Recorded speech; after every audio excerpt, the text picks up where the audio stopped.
you can breed turtles in this game. Like they will Oh. spawn eggs, Oh my. and like you can actually grow baby turtles. The weird thing about turtles are though, if we picked these turtles up right now and took them with us like 50,000 blocks in any direction Uh-huh.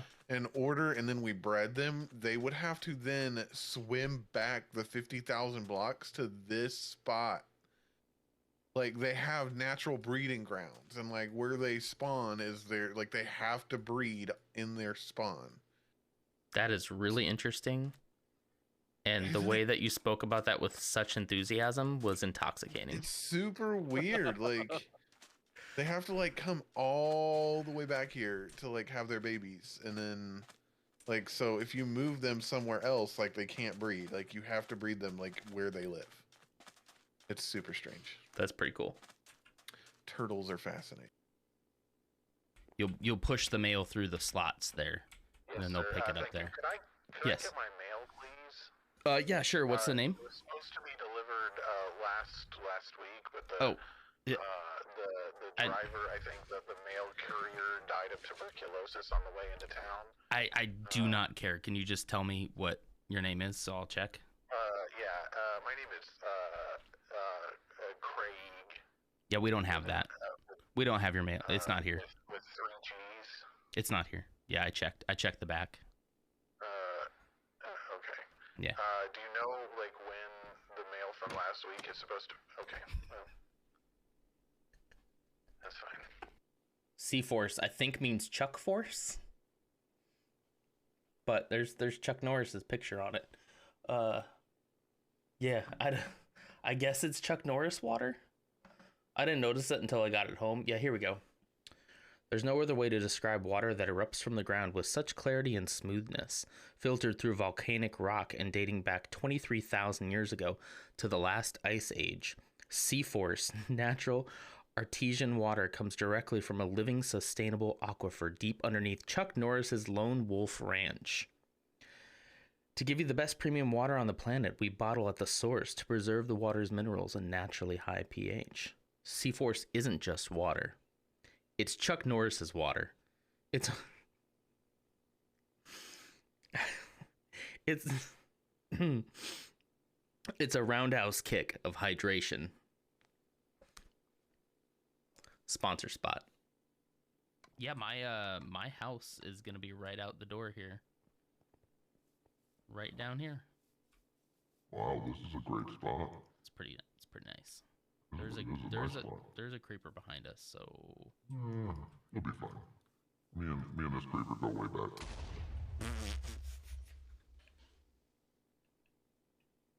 Shit.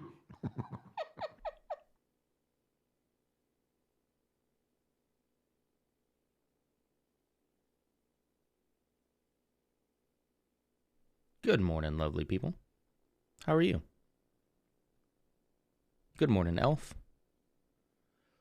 I'm still waking up.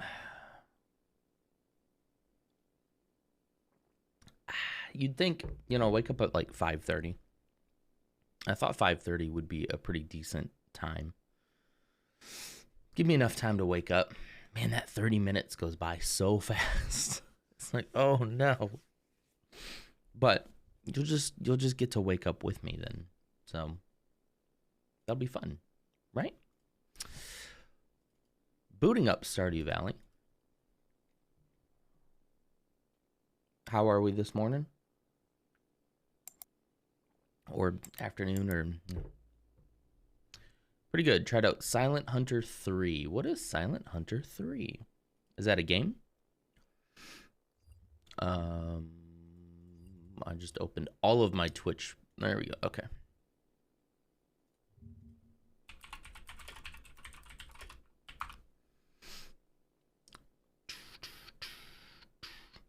Is that that's like a submarine game? Right? That's from 2005. That's kind of cool looking, though. Okay. You don't know Silent Hunter 3, but it's old, and you're... I do remember 2005, though. That was the year I graduated from high school. Hey, good morning. How's it going? I think, did we decide on calling you Nate or N158? I could just call you N, if that works. I'm still looking up Lego Millennium Falcon stuff, so sorry. No, I never played that one, though, Elf. I don't know why. I need to bring this down a little bit. There we go. That's better. Yeah, there we go.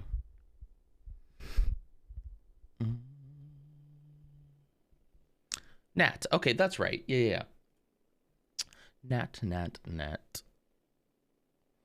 I just couldn't remember from the name change what we decided to go with there.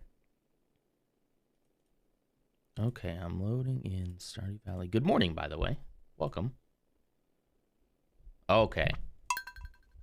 So remember last week I made a list of all the stuff we were gonna get, and I did it in a notepad, right? Never saved that notepad. Never saved the notepad. I think my computer did a restart one night and it's gone. So we're gonna have to figure out what we were doing exactly, because I don't recall. Oops, I need to keep talking to her until she hugs me. Okay. What's up, kid? Good morning to you. This baby's walking around now too. How many kids can you have in Stardew? Like, what's the max? Ooh, I could put a bookcase up.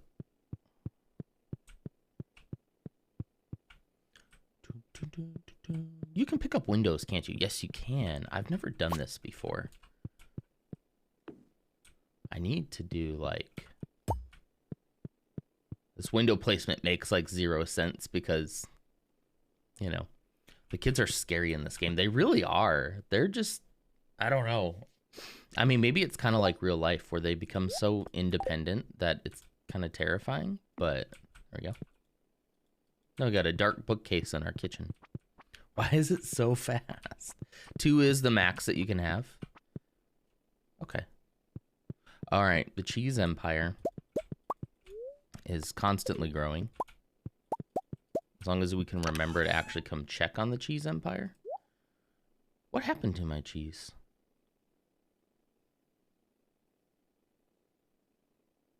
Where's my cheese? Huh.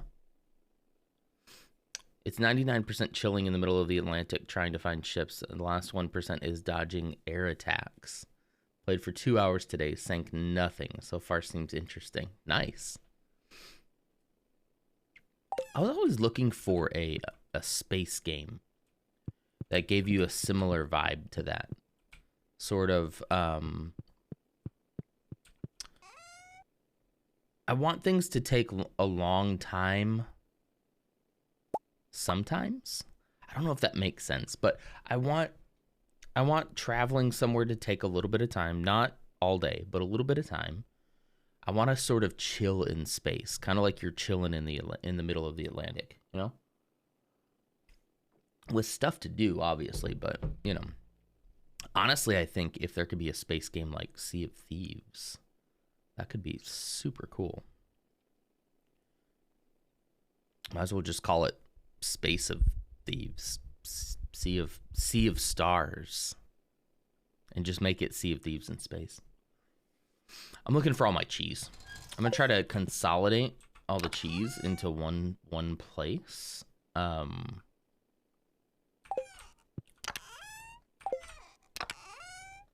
some cheese. There's some cheese.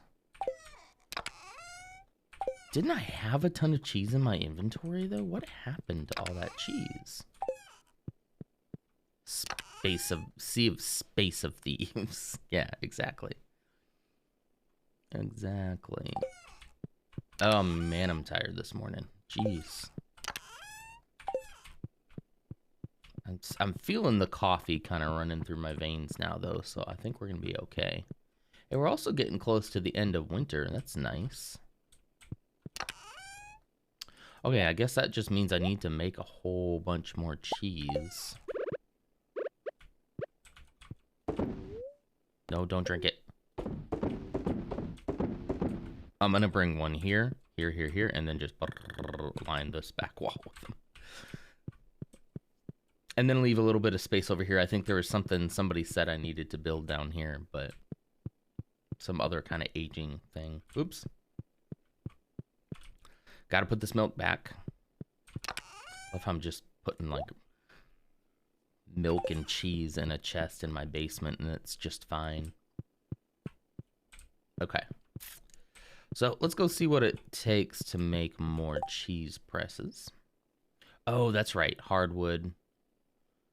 Hardwood, copper bars. Yeah, I can only make 3 more. And it's hardwood that's really kind of tripping me up right now. Decent amount of copper bars. I could always smelt some more copper. I thought I had more copper ore than that.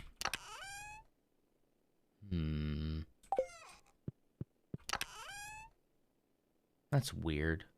I must have smelted a bunch of bars recently. Oh, and it's coal that I'm getting low on as well. See, this is why you need to keep lists. Yeah, coal is becoming a little harder to come by. There's some iron.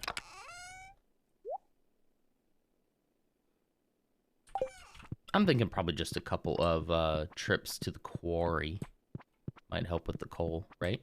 I think you just get that from rocks. Oh, yes, Nat, you should play Stardew again, especially if you haven't in a while. For a couple of reasons. One, they've added a bunch of new stuff. I'll take you to some of the new stuff if you want to see it. Put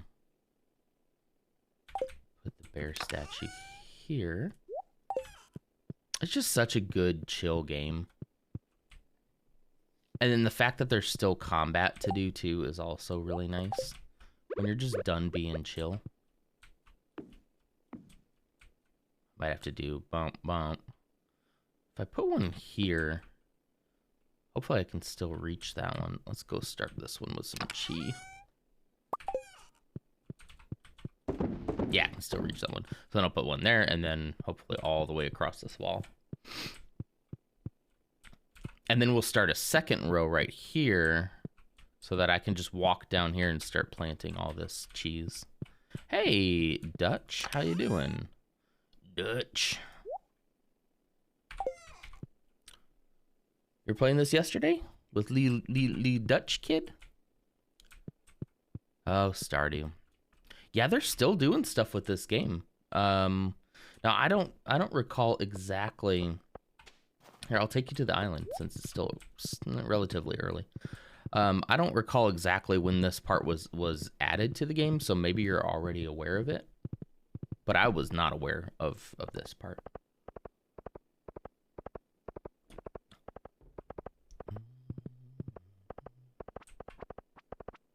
Excuse me. Oh, clicked the wrong button. I have a very heavy hand on the mouse for some reason, and I do tend to click when I shouldn't.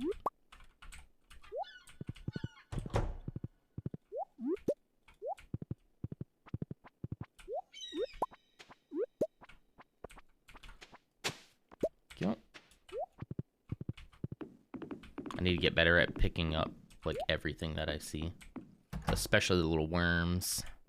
Okay, here, I'll show you something. So once you fix this boat back here, you can buy a ticket. Wait, did that just say 1,000 gold? I thought it was only 100. Did that say 1,000? Can we run that back? Kind of wish I had that instant replay thing that Kay has going on his stream. Is that 1,000 gold?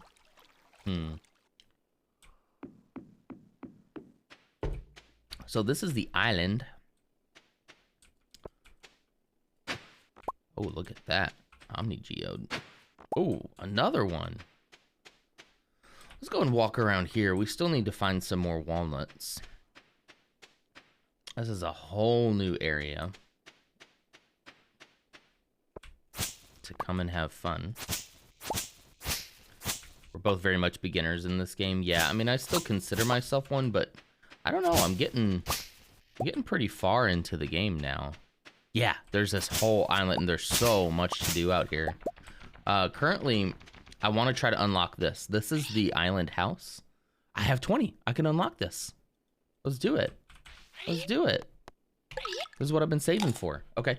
So now, basically, I have a house on the island.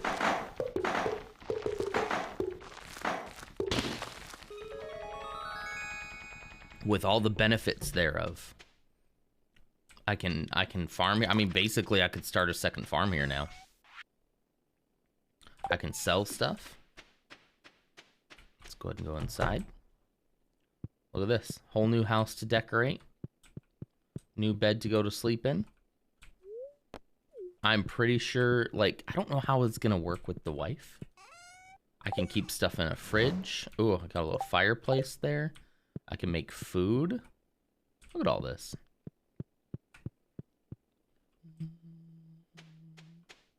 Pretty sweet, huh? You can, once you get through the volcano, I don't want to ruin too much of it for you. I really do think you should play. I think you should play it again if you haven't in a while.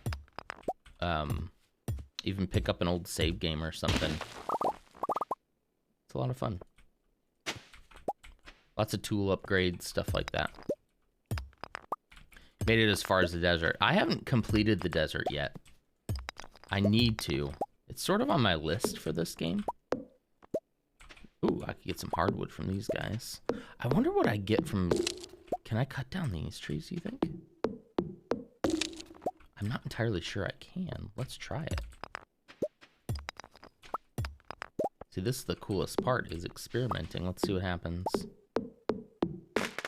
Oh. Just regular wood. Okay. I was thinking maybe it might be a special kind of wood. It'd be cool if all of these were like hardwood or something. That would be wild.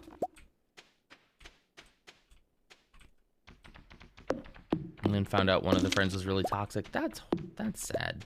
I'm sorry. I hate when that happens. The other one just randomly dropped us, so it's just two of us now. Yeah. Well, you know, getting rid of toxic people in your life, ultimately, is the best for you. Something I wish my younger self knew. Oh, look at all these. Jeez. I don't understand why these fossils just have muscles in them, but I guess I'll take them. I should probably save these because I don't know what they're good for.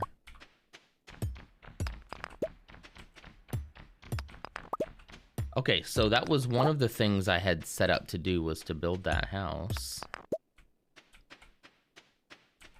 So let's go check. How many walnuts do you think we have? How many walnuts do you think we have so far? I was supposed to like find her husband too. I don't know where that's gonna be. I wonder if he's gonna be in this door over here. Oh, I love ginger. Gonna need some ginger to build the warp totems. Oh, speaking of warp totems, I better watch the time.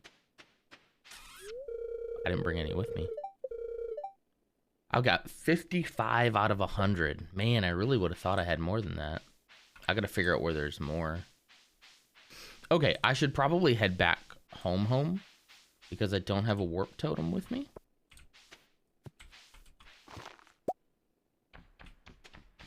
And that's pretty important. So the walnuts are just kind of scattered around. Oh, what's he saying?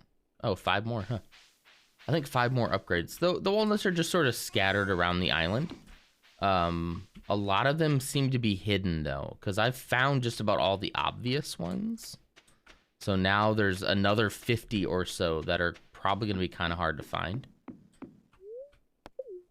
But yeah, they're just scattered around the island. Yeah, volcano is a new cave. Yep.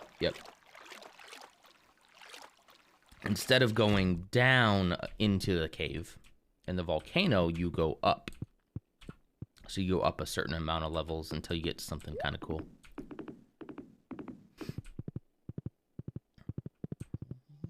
So the only thing I need to figure out is, like, can I really spend a significant amount of time over there? This is the only conundrum I'm in right now. I would spend a lot of time on the island, But I'm a little worried about what happens back home. I have a wife and kids. I can't just be living the hobo life on an island. I have responsibility. Mouths to feed, you know? Animals to take care of. Most of the animals, I haven't pet them today, so let's go pet them. But like most of the animals kind of... Oh, they're trying to sleep now. I can't pet them anymore. Oh well. Everything gets collected into a hopper. They're all gold or purple quality. Yeah, same with them. They're trying to sleep too.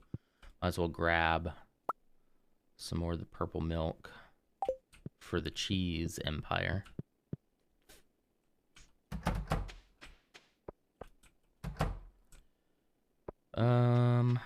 You're still growing. You're not done yet. Okay.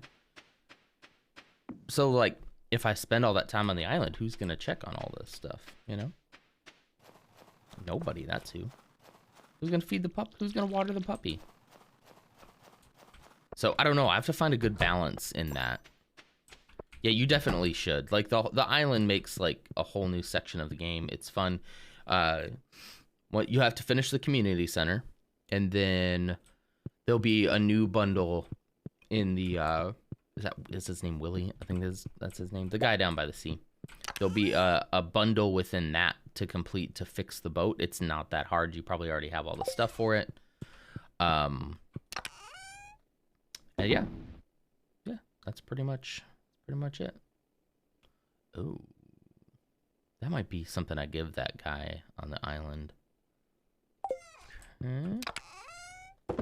All those can go in there. Perfect. Ooh, an oyster. Started playing modded at one point. I actually learned about a mod last week.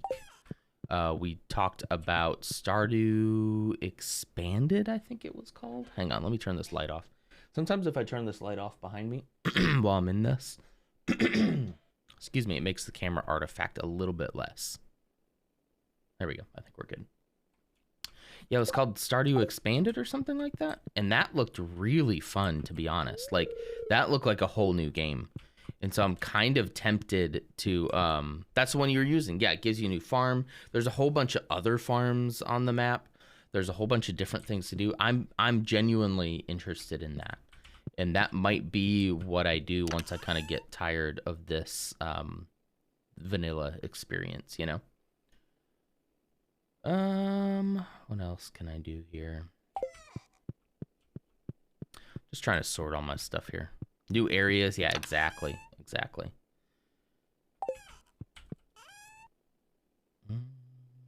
Because the thought of, like, starting over Stardew Valley seems very daunting to me. And still does, kind of. Even with Expanded. But at least with Expanded, what I'm going to try to do is try to treat it like it's a brand new game, you know? Treat it like it's the first time I'm playing it, you know?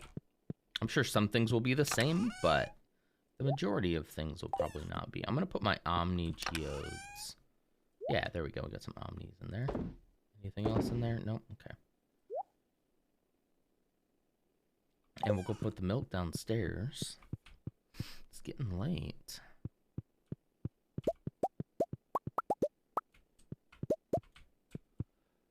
Do you know, hey, Nat, do you know, do they have, in Expanded, what was I going to ask? Do they have a community center? Is the community center still a thing that you have to kind of grind towards? Because probably the biggest thing I'll do, as far as that's concerned, is like, I'll do a community center. It has everything usually, but more. Okay. I'll probably put a focus on the community center to try to finish that as quickly as I can, but how can you can move these, right? I thought so. Anyway, I'll probably put a focus on the community center. Whoa, what did I just do?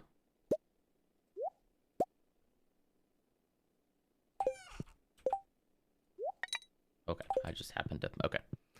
There might be different places and stuff like that. Okay, okay. I gotta say, like, I enjoyed finishing the community center, but the thought of redoing an entire community center again, like, does kind of give me a little bit of, like, a... Really? So, I don't know, maybe we should take a break from Stardew before we go into something like that. You know? I don't know. Just thinking out loud.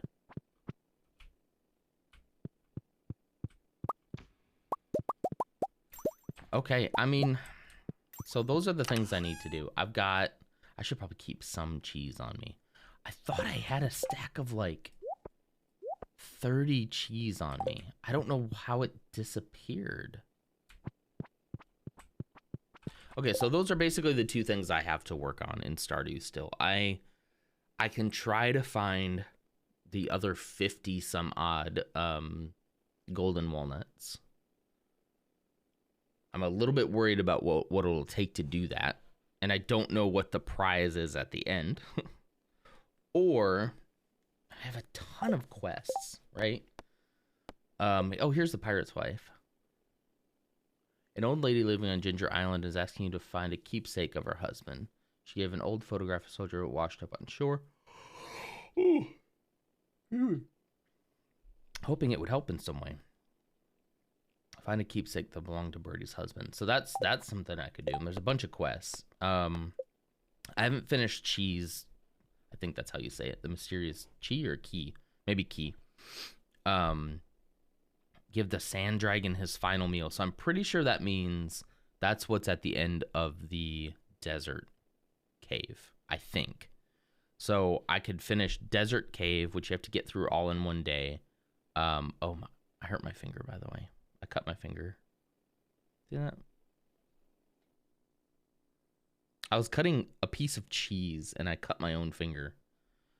Anyway, it was gross. Yeah, so I need to finish the Desert Cave. Well, I can finish the Desert Cave. So I could put an emphasis on that. Or I could put an emphasis on finding the last of the walnuts. So those are the two things, honestly, that I'm interested in doing. Yeah, so reaching level 25 in Skull Cavern. Reaching 25 won't be too bad because we can always build stairs. Let's see. So it takes quite a bit of stone to do that. So we could start collecting stone. Should we make a run? Should we make a run on Skull Cavern? I do feel a lot more powerful to take on Skull Cavern than I have been before. I have Crusader on this lava katana, which will help us with the mummies.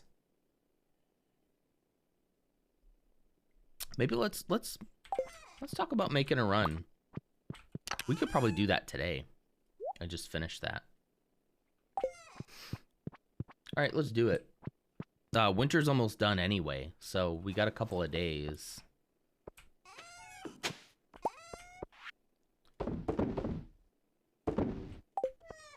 Should put that snake vertebrae down somewhere. I feel like that'll be something that we'll need at some point.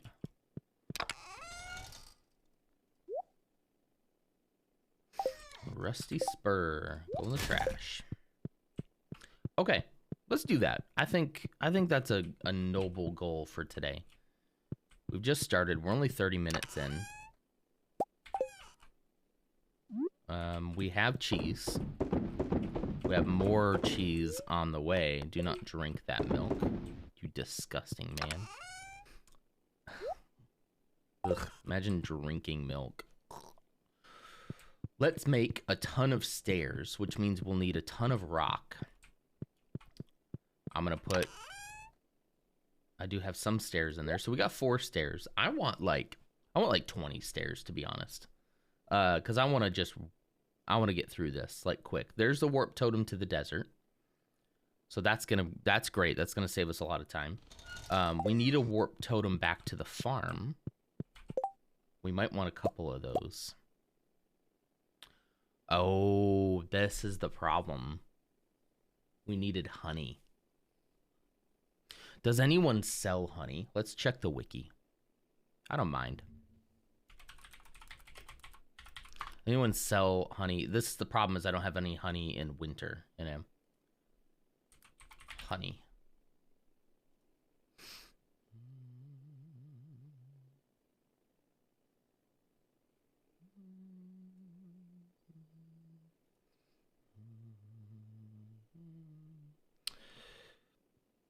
Artisan good. Purchased from the Oasis year-round on Fridays.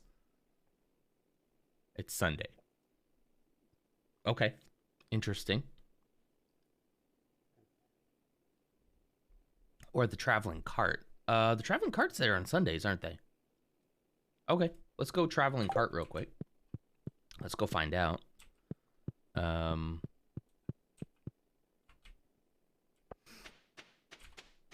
grab the horse. Come on, Gluey. If they sell a bunch of honey, then I'll probably just buy a whole bunch of it.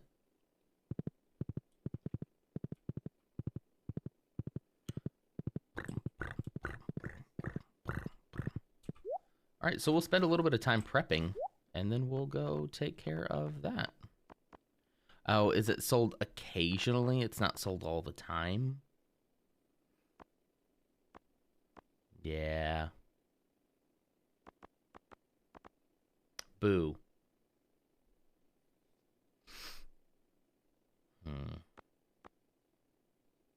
Whew, 900 gold. I could put that in, you know what? I'm gonna buy... Oh, they only have one. Okay, never mind. Ooh, stuffing. Ah, the smell of warm bread and sage. Ugh.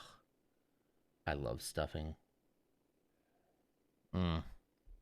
Sage and rosemary. Ooh. A little bit of salt. Man,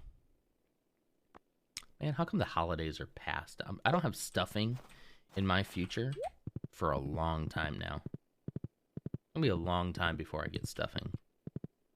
I just need to get stuffed. I need that stuff.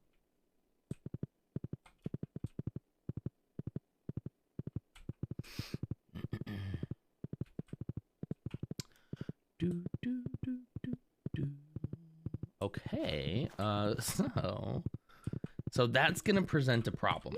And the reason that's gonna present a problem is because I need to get to the bottom in one day, and I need to not have to worry about the time.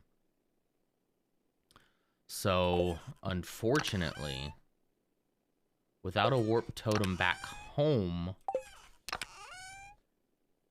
that makes things very difficult. I could at least warp back to the mountains. I wish I could warp back to the... I could warp back to the mountains and then take... Hey, Lars. How's it going? Good morning. I could warp back to the mountain and then take the minecart back to the bus stop. It's going pretty well. We're trying to figure out... I'm going to try to do the Skull Cavern this morning. I try to complete all 25 levels of that. So I'm doing a little bit of prep. Things aren't easy at the moment. I'm sorry to hear that. Hope things get better for you. Hopefully I can help take your mind off of it. Let's go plant some blueberries. How about that? Maybe some blueberries will help. I should probably pet everybody first too. I also hear that petting animals helps. It helps you when you touch some fluff. Ooh, speaking of which, I should probably check my hay storage because it's gotta be getting low. See, you just come in and pet some animals. Say good morning. instant serotonin. I want to get rid of some of these trees. Sorry. Then you destroy some trees. There we go. Man, this axe is so fast now. I love it. Okay. And then come right here and you can plant some blueberries. Can I plant more fruit trees? Is that a fruit tree plant down there? I don't know. Is it only 2 fruit trees that I can plant? You can have both of those fruits.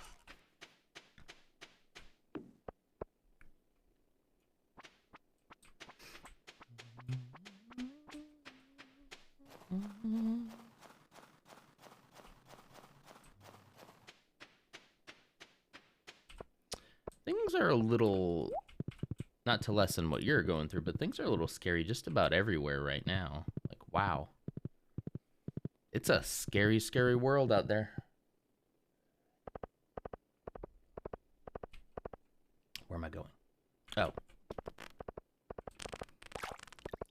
Quarry. I should have bought some bombs with me. I'm gonna go get some stone.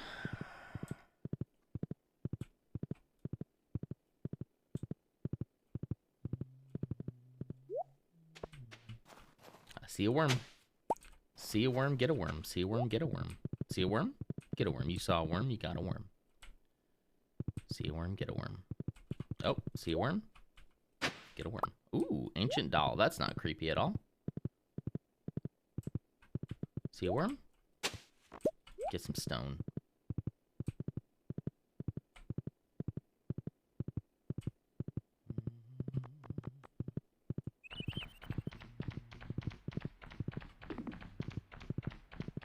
I should have bought bombs with me, but since we didn't, we do have powerful on this, so this shouldn't take too long. I'm just here for the stone. I don't care if I get anything else. Which is why a bomb would have been a little bit more efficient, but yeah, I don't have any with me. Excuse me.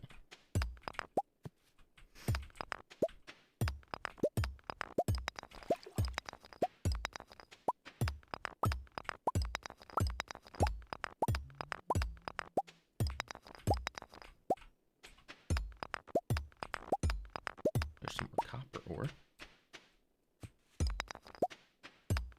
I need to get some more coal. I think the coal issue is probably going to rear its head in not too much longer. Because I've got all these ore. And I know I'm going to need to craft something out of it. And then I'll be at a very crucial moment and be out of coal. And that'll be a problem.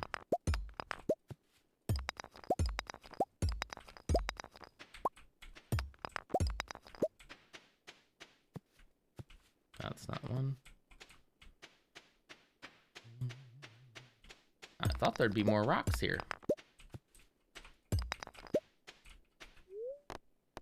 So I could, okay, there is one at the bus stop. So maybe I could, the bus stop's not far from home. Maybe I could do a warp totem to,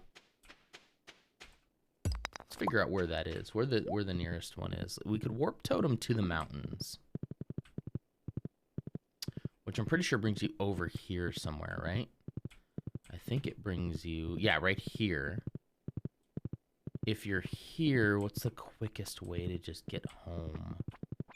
You won't have your horse with you. Gosh, yeah. I mean, there's no quick way from there. You might as well just hoof it, you know? Come on.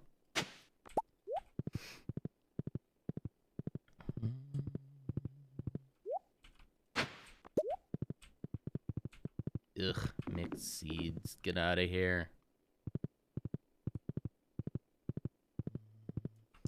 Okay, so if I had my horse, I wouldn't be, if my horse was like waiting for me at the mountain, I wouldn't be so worried. But He won't be. So where do I have? I do have some mountains. The beach, I don't think that it goes there.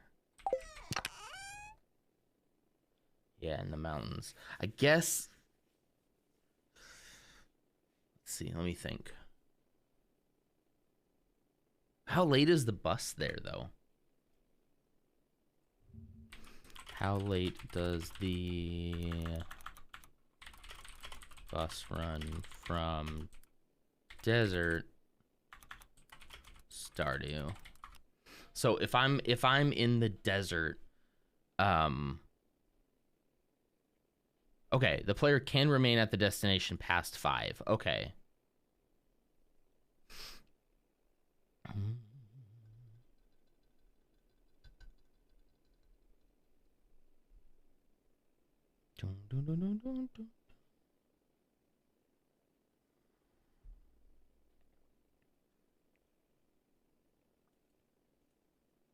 If the player builds the desert obelisk, the player may teleport to the desert. The obelisk costs, that's 1,000,000 gold. Ooh. 10 cactus fruit, 10 coconuts, and 15 iridium bars. Interesting. Wow. So yeah, I mean, it doesn't make much sense to use a warp totem then, although I'll be all the way down in the bottom of the cave.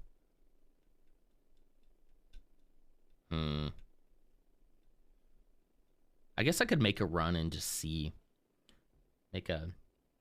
Yeah. I thought you were too, but I didn't want to. I didn't want to speak for you.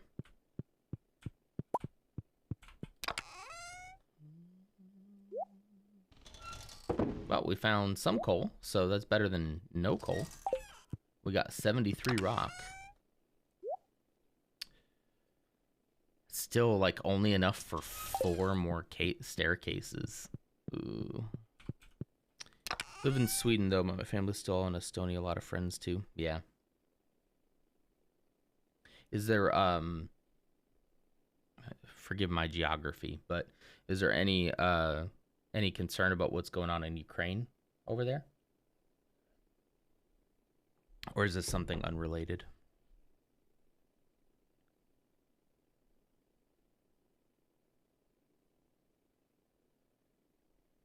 Sorry, doing something. Yeah. I mean, I think everybody should be concerned, but oh yeah, so yeah, they're pretty close by, huh?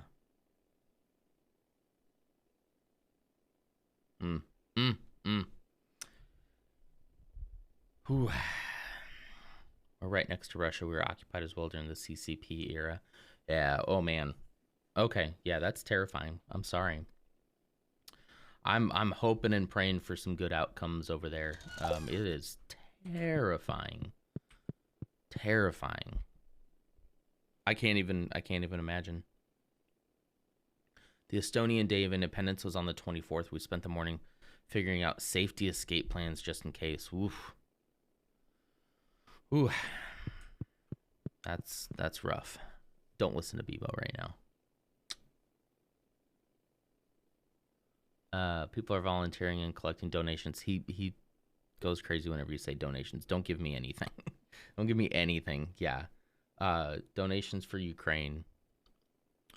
For the Red Cross and other organizations going out for mass protests today. So on. Okay. Yeah. Yeah. Yeah, Elf, how is it over there? It's so weird. It's so like it's not hard. I'm not gonna say it's hard. But it's just being as far away as we are and just I don't know. I don't really have the words, and I don't want to speak for people who are in much worse conditions than I am. But it's weird. It's like something out of a movie, honestly. Which tells you how privileged we've been for so long. But the only time we've seen that has been in movies. A flag factory started work unplanned to make Ukrainian flags. Yeah, these people, man, like I have like such a deep admiration for that country right now. Like, holy crap, like they are not backing down. I told my wife the other day, I'm like, go to bed. Go to bed, baby. He's going to bed. 7 o'clock is bedtime. I told my wife the other day that, like, this is, I mean, there's going to be history books written about this, obviously. Like, this is a historic time, and it's just so weird to be living through so many different historic moments. And I say living through, I mean, we're fine, but you know what I mean. I don't want to live in interesting times anymore. Exactly. Yep. All over the internet. Yeah. I'm done experiencing once in a lifetime events. Especially experiencing those lifetime events. Especially experiencing them through the lens of either TV or internet. Through the lens of, like, entertainment. It's bizarre. Like, it's really bizarre to know that stuff's happening, but yet still be so disconnected from it. And then, you know, I had a hard time working on Thursday and Friday. Everything just felt so, like, useless, you know? I don't know. It was hard. It was hard to be productive at all. And honestly, I didn't really care that I wasn't. You know? It's just a bizarre world we're living in right now. I suppose it's better because there'd be a very real possibility that, like, something like this could happen and none of us would know about it for days. Why is my child playing with the furnace? Yeah, he's adventurous. He'll be fine. Get out of daddy's office. What are you doing in here, kid? What do you have? Is that my gold ore? Put the gold ore back. It does look like he's holding on to the gold ore.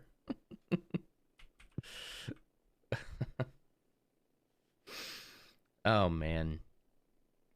A lot of protests, people worried because of how made up the reasons were Putin used for the invasion, wondering what's next. I don't understand. Gold whore. Gold ore. Maybe it's the accent. I don't know. Yeah, I don't understand what it seems like at this point that most, maybe not all, but most of the developed world, probably most of what I don't even know if I like that term, developed world. Anyway, most of the world seems to be super against what he's doing, like, for the most part, whether or not they'll directly sanction him or not. So it's like, what do you think is gonna happen here, man? Like, the only thing you're gonna do is, like, hurt people. That's it. Like, people are just gonna get hurt, and at the end of the day, he's not gonna get what he wants. So I don't understand his long-term game plan. It just feels like he's like the Joker right now. Like, he just wants to see the world burn because he feels small and insignificant. I don't know. Smarter people than me probably know more reasons than I do, but mountains, farm. Okay, yeah, I mean, okay, so we could go out to get more stone. Take some bombs. We could take some mega bombs. Where would be the best place? I think maybe going down into the cave, the mountains.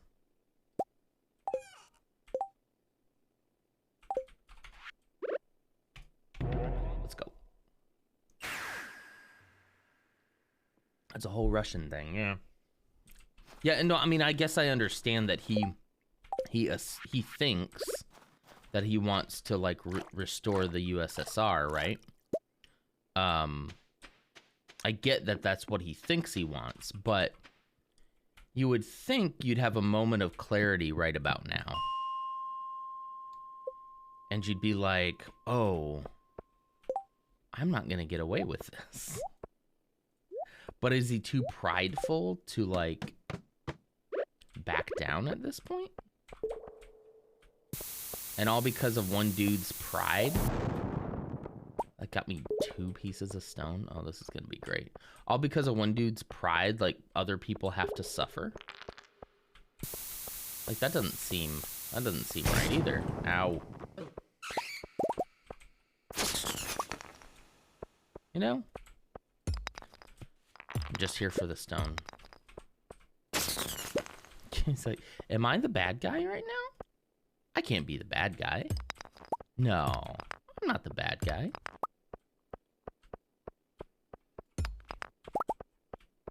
That's just bizarre. It's so bonkers. I mean, I know probably if you're, you know, obviously if you're like a historian and stuff, you don't think that this is too out of the realm of possibility. It's just, I really wonder about the timing. The timing just feels so odd. To me, it seems like there would have probably been a little bit better time if a certain U.S. politician was still in power. I could kind of see that being a more opportune time for him to have done so. Unless he assumed or was a little bit too prideful in thinking that this certain politician would, of course, win re-election. So he set into motion the events he would need to happen in order to invade. And by setting those things in motion, he, you know, he couldn't stop those things once he realized that a certain U.S. politician was going to be in power. Because I can only imagine the absolute bizarro world we would be in right now. I don't know why I don't want to say his name because I just hate the man that much. So you know who I'm talking about. But, no, he's not Voldemort. Trump, okay? He's not Voldemort. He's not that powerful. He's a moron. But if we had that moron in presidency now, I can only imagine the kind of propaganda and excuses he would be making for them as the president of the United States. And I hate to think about what he could accomplish at that point. And I do feel like that was the plan. I don't know. I'm not an expert. I have no idea. But I can't help but feel like the plan was in his second term, we're going to take this just to kind of test the waters. We're going to take Ukraine. And President Trump, I don't know if he would have the stones to stand up to him and say no. And I think that was the plan. And then I think a monkey wrench got thrown in that plan, but it was too late. He had to follow through. I don't know. Yeah. Let me get caught up on what you guys are saying. An Estonian historian looked into it, and Russia in its different forms has occupied Estonia in some way or another over 200 times within written history. Wow. Maybe I'm the bad guy? Some more stuff. A local bus company is sending buses to the border. Nice. Is Estonia welcoming refugees? Or is that kind of hard for them to do when, you know, they're also potentially under threat?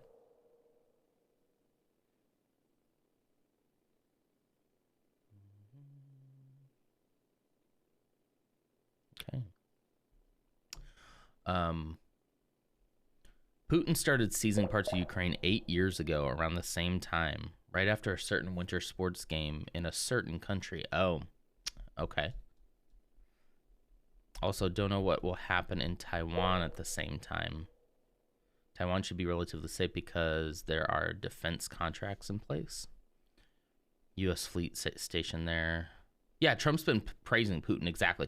It's, you know, it's a little bit... I mean, it obviously shows that he's a clown. But think about the impact that would have as the actual sitting president of the United States during a time like this. Like, I'm sure we would be inundated with. We already do see propaganda, but I think it would be 10 times worse. And I think the U.S. would probably, if it was up to him, would probably be, at the very least, not involved, but probably sitting back a lot more than we currently are. Like, not speaking out as much against it. The citizens would be. People like us would be, because we'd be like, no. But the leadership, I think, would be very different than it is now, and that's terrifying to think about. If the whole thing escalates, China might take... That's what people are worried about with China.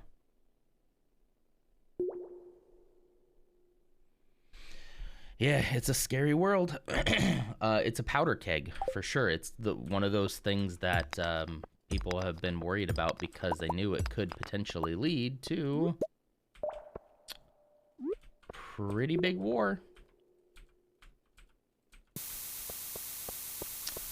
I do not want.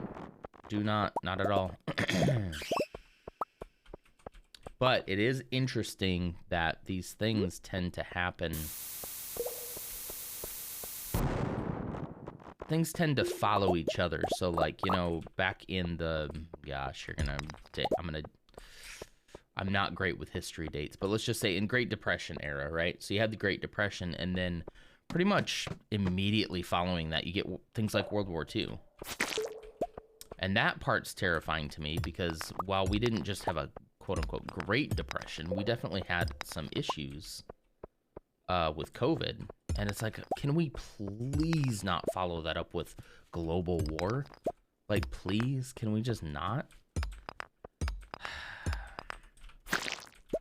Can we not?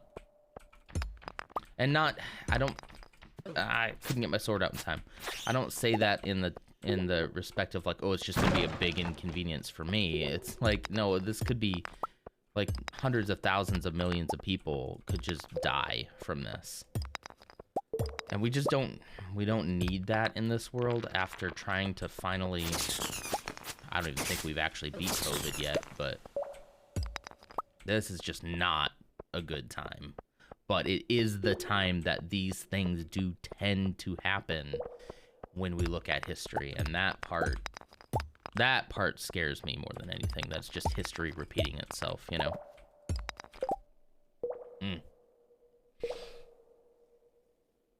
Global war being... I mean, we have all that we're supposed to be dealing with, and a war could really set the world back on a number of life-changing initiatives that we should be focused on. And we're not, because now we're having to deal with this man-child and his hissy fit, and then everybody else taking advantage of this man-child and his hissy fit, you know? It's just... man. The damage that, like, one person can do on the entire world is just bonkers to me. That's wild. It's almost like maybe there shouldn't be dictators, you know?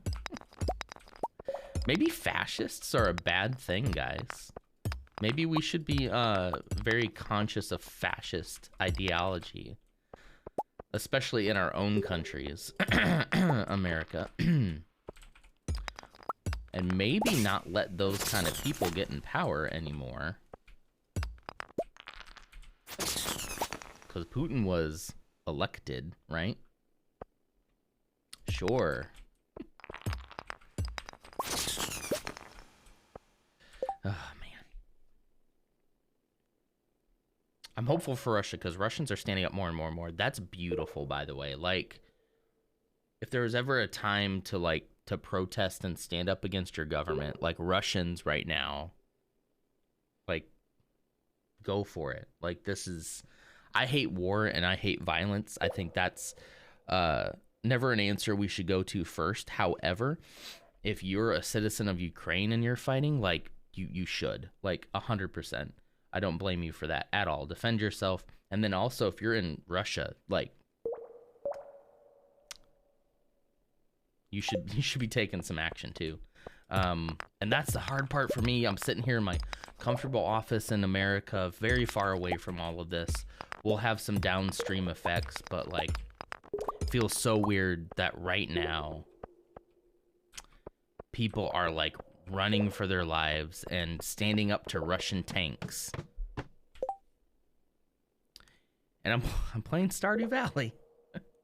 You know, but there's little else I can do, you know. Other than make sure that people in my country understand what fascist ideology is and the damage that that can do to the entire world.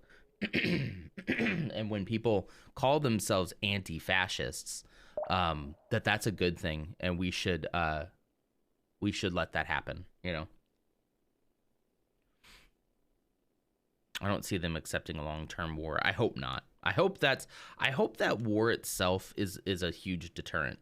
And I was hopeful to that when I heard that there was that platoon, and there could be a lot of disinformation out there right now. So this turns out not to be true. I apologize, but I've seen it from several different sources now that there was a single platoon that surrendered to Ukraine as soon as they came in, because they're like, we were not told that we were going to be fighting like this, that this was reconnaissance or that this was peacekeeping or something like that. So I'm hoping that, like, when boots hit the ground and people look at each other in the face, holding guns up to each other, that they look at each other and go, what are we doing? Like, I don't hate you. Do you hate me? No, I don't hate you. Wait, what are we doing then? So I'm hoping that becomes more and more of a reality. The problem is when you have a whole lot of our warfare nowadays that is not boots on the ground, face-to-face combat. It's bombings and air raids and cyber warfare and terrorism and all that kind of stuff. It makes it easier because you never have to see the face. And that's when war can get kind of scary. You just ate badly microwave pizza. Uh-oh. Which my boyfriend cut up in rectangles. It's a circle pizza. A travesty. Excuse me. There are kids born in 2000 or barely after that being thrown into the war machine. Yep. Yeah, and hopefully they're a generation that maybe they've been influenced by a whole lot of propaganda. Well, not maybe. They definitely have been influenced by a bunch of propaganda, but hopefully, like, they could see through that. They could see through that ruse. When the rubber meets the road, my prayer is that they can go, whoa, like, no. And I'm telling you, that's that's the generation. That's our hero generation right now that could really make a significant change in this thing if they just were like, you know what? No, we're not going to fight for you. But half the battle there is going to be getting them the knowledge that they need, that, like, hey, what you're doing is not okay. I know you've heard all your life was this and that, but you need to think about things a little bit differently. And that's hard for people in places like Russia. They don't get access to information. You know, it's all controlled. It's tightly controlled, everything that they see, which is what fascists do. Fascists complain about fake news and how we need to control the news narrative because all these dirty liberals are just causing all this misinformation, when really they're so aware of misinformation because they know how to use misinformation. They know how to do it. Russia's very good at that. Very good. I think that's just the weirdest part to me still, is that juxtaposition, like you're talking, Lars, you know? It's like war's on the horizon, war's here for some people, but yet life kind of goes on in a scary way. Let's go. Mega bombs still blow things up in Stardew. You know? Nice.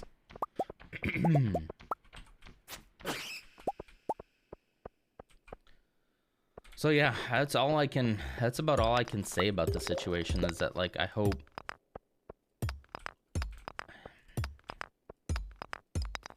like we need to be on guard against people like Putin.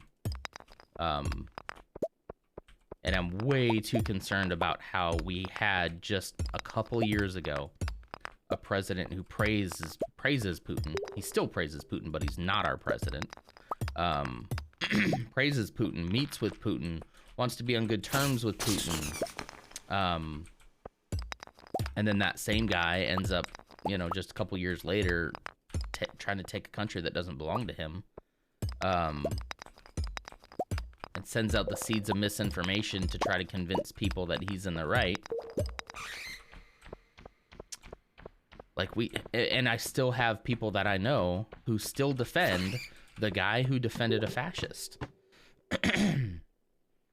Because, like, I'm sorry, if you're defending a fascist, if you're like, well, you know, he's a good guy, you know, I'm thinking maybe you might be a fascist. And I know a lot of people around here don't like to hear that because I think they think that that means that I believe that they're bad people. And I don't believe that. I don't believe that everybody who voted for Trump I don't think is a bad person. I really don't. I think that you get closer to being a bad person when you not only voted for him, but then you also try to excuse all of his behavior, everything. You tried to excuse it for going on 6 years now. You've tried to excuse his behavior. That's when, you know, I'm thinking maybe you might start to be a bad person. You know? I should probably leave. It's getting late. Yeah, I mean, those are the same people who cry about how certain pieces of legislation are a slippery slope. And we try to show them that, like, you know, not everything's a slippery slope. But in this instance, they're literally sliding down the hill towards fascism. And they're like, no problem here. Everything's fine. Nope, I love this. Go America. America first. Like, I feel like they finally got somebody who was charismatic in his own stupid way. Was as charismatic, well, tapped into the, is this even a word? Charismaticism? Gosh, is that a word? Tapped into the charismatic energy of the people who love their country. Like they do. I have no doubt that the people who voted for Trump love America. I know because you tell me all the time. You never shut up about it. I get it. You love America, whatever. But he tapped into that energy and then was just like, as long as you tap into that energy of charisma and of love for country and of, sorry to say, Christianity, as long as you tap into that, you can do whatever you want.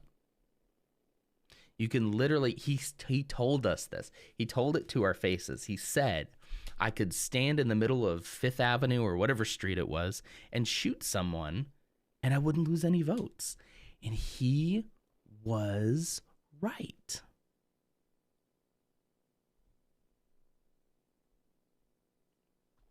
He was right. And that's so stupid. And that's how people like Putin, how dictators rise. And it's like, maybe that's not going to be Trump, but it's like, if you don't question these people and hold them accountable for not living up to the standards that you say you have, then that's how these things happen.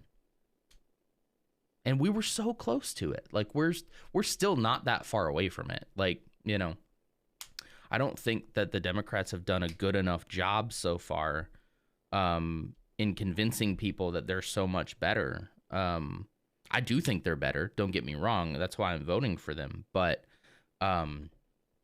we could do so much more. We were promised a whole lot more that hasn't come to fruition yet in this first term. So, you know, that doesn't mean I'm going to turn around and vote for Trump. But, you know, when you don't get done what you promised to get done, people tend to not vote for you again.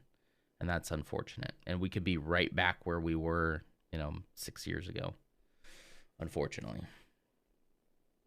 Okay, so do I want blacksmith or prospector? On that note, metal bars are worth 50% more. I don't really sell my bars. I just chance to find coal is doubled. That'd be nice. Yeah, this election 2024 is going to be crazy. We just yesterday we went and voted in our primary. So our primary, the Democrat and Republican primary is going on. Technically voting day is the 1st of March. However, we voted early. Here in Texas, we have early voting, which, by the way, everyone should have access to early voting. That should be a right. You should have like a freaking month to a week to a month to vote. Like you should have so much time to vote. Like you should be able to go whenever it makes sense for you to go. You should be able to go to vote. But they don't. There's a whole bunch of reasons why they don't want certain people to be able to easily vote. We're not going to stop them from voting. That would be wrong. But we are going to make it really hard. Really hard. But anyway, we voted yesterday. And it's just the primary, so it's kind of like picking the people that we want to run against certain people. I live in Texas. One of the reddest states in the entire country. And so sometimes we feel a little outvoted here for sure. In fact, we saw some people that we know, is all I'll say. We saw some people that we know at the polls, and we were like, well, at least we're gonna cancel their vote out. Basically. But yeah, if we can get a decent governor in Texas, I think that's a big win. I don't think Texas is going to go blue anytime soon. But if we could get a Democratic governor in, and then that Democratic governor actually gets some stuff done, like really just practical day-to-day stuff. That's really what governors are supposed to be concerned with anyway. Our infrastructure, especially our electric and power, that needs to be revamped completely. We need to redo that. A lot of stuff like that, just like day-to-day stuff. We need to work more on voting rights in this state. I think that would be a good thing for them to do. But if they can do that, then I think some people could at least see, okay, Democratic leadership isn't the worst thing in the world. We're not all gonna die, So I didn't mean to pick up that chair. Hey, come on. There we go. I think that would go a long way. So if we can do that, if we can get a Democratic governor in, hopefully Beto O'Rourke, then maybe by 2024, although that might still be too soon. Maybe by 2024 we could flip it blue, but it might not happen in 24. It might have to be the next election cycle. And that's just the cynic in me, because there's just so many Republicans here. So many, and a lot of people who are probably a little bit more moderate Republican than you might hear on the news a lot, right?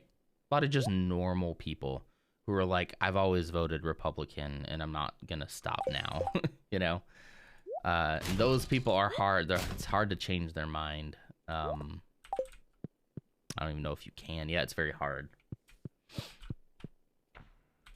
So all you can do is continue to push for better leadership, and then hopefully one day, when, how should I say this, a new generation, I've already hugged my kids, a new generation takes power. And that new generation, I hate to say it, is probably not going to be super Republican, just based on the way things seem to be going. So I don't know. I think we'll get there eventually, but I used to be, and I used to be super lackadaisical about voting and about politics in general. I used to be that guy who's like, ugh, all politicians are the same. Each party is the same. We have a two-party system. None of it works. It's broken. It doesn't matter if you vote or not. Excuse me. Hang on. There we go. Okay, sorry. Had something in my throat. I used to be that guy. It doesn't matter if you vote because it's all, the Democrats are just going to win. I wasn't a super Republican guy, but I had my own assumptions about how things would work. And I was always interested in third parties. Like, I thought having a third party could be super interesting. She's just standing out in the snow. Yeah, she does that sometimes. She comes out and, like, feeds the dog and stuff for me sometimes, which is very, very nice. She just likes to watch the snow. The kids are inside running around. She's just standing on the front porch. Oh, man. What a funny TikTok that would make. That would make such a funny video where, okay, so I only have the one kid, but if I had two kids and they were just show them running around the house just like, rah, and then just cut to outside. I'd have to wait until it snows again, which in Texas will probably be like next February. And then just cut to my wife standing outside. We have a nice little porch outside our house. Just standing outside, standing there staring, not moving, just standing there staring. And you can hear the kids in the background being like, ah! That would be funny. That'd be a funny start. You'd have to find a way to make it. You'd probably have to play the Stardew music or something so that people knew like you're talking about Stardew. That could be funny. Hilarious. Anyway, I was a very, you know, I had my assumptions about what was going to happen in 2016. I thought there's no way Clinton's not going to win. And I didn't really like Clinton per se. So I voted third party. I voted Libertarian in that election. And I've never been more ashamed of a choice in my life than that one. Now, granted, I get it. I'm one guy. I wouldn't have turned the tide. However, I think if less people thought like I did in 2016, I'm not so sure Trump would have won. There was a lesser of two evils, and sometimes voting the lesser of two evils is good because one of them is actually truly genuinely evil. And you know, I always kick back to people who talked about like, well, you got to vote for the lesser of two evils, and I always kick back on some kind of moral high ground of like, I don't vote for the lesser of two evils. That's stupid. And it's like, but you know, had I fully grasped and understood how bad Trump would be, I wouldn't have done third party. So I'm very proud of myself that I didn't vote Trump. Never would have, like, couldn't stand the guy from day one. So I never would have, but, very happy that I can honestly say never voted for Trump. Only voted for one Republican in my whole life. And that was the very first election I voted in, which would have been like, what, 2005, 2006, whenever whoever was running at the time, I don't even remember. And that was only because I had no idea what I was doing and my parents told me to. Like a lot of things in my life at that point. I was a dumb kid who couldn't think for myself because I was brought up in a home where you were told not to think for yourself and in a culture where thinking for yourself was evil because your mind is desperately wicked. I'm going on a rant right now. Hang on. Sorry, I don't mean to make all of this Ukraine stuff about me, but geez. Am I supposed to do something with that? I think I got to give it to that dwarf guy, right?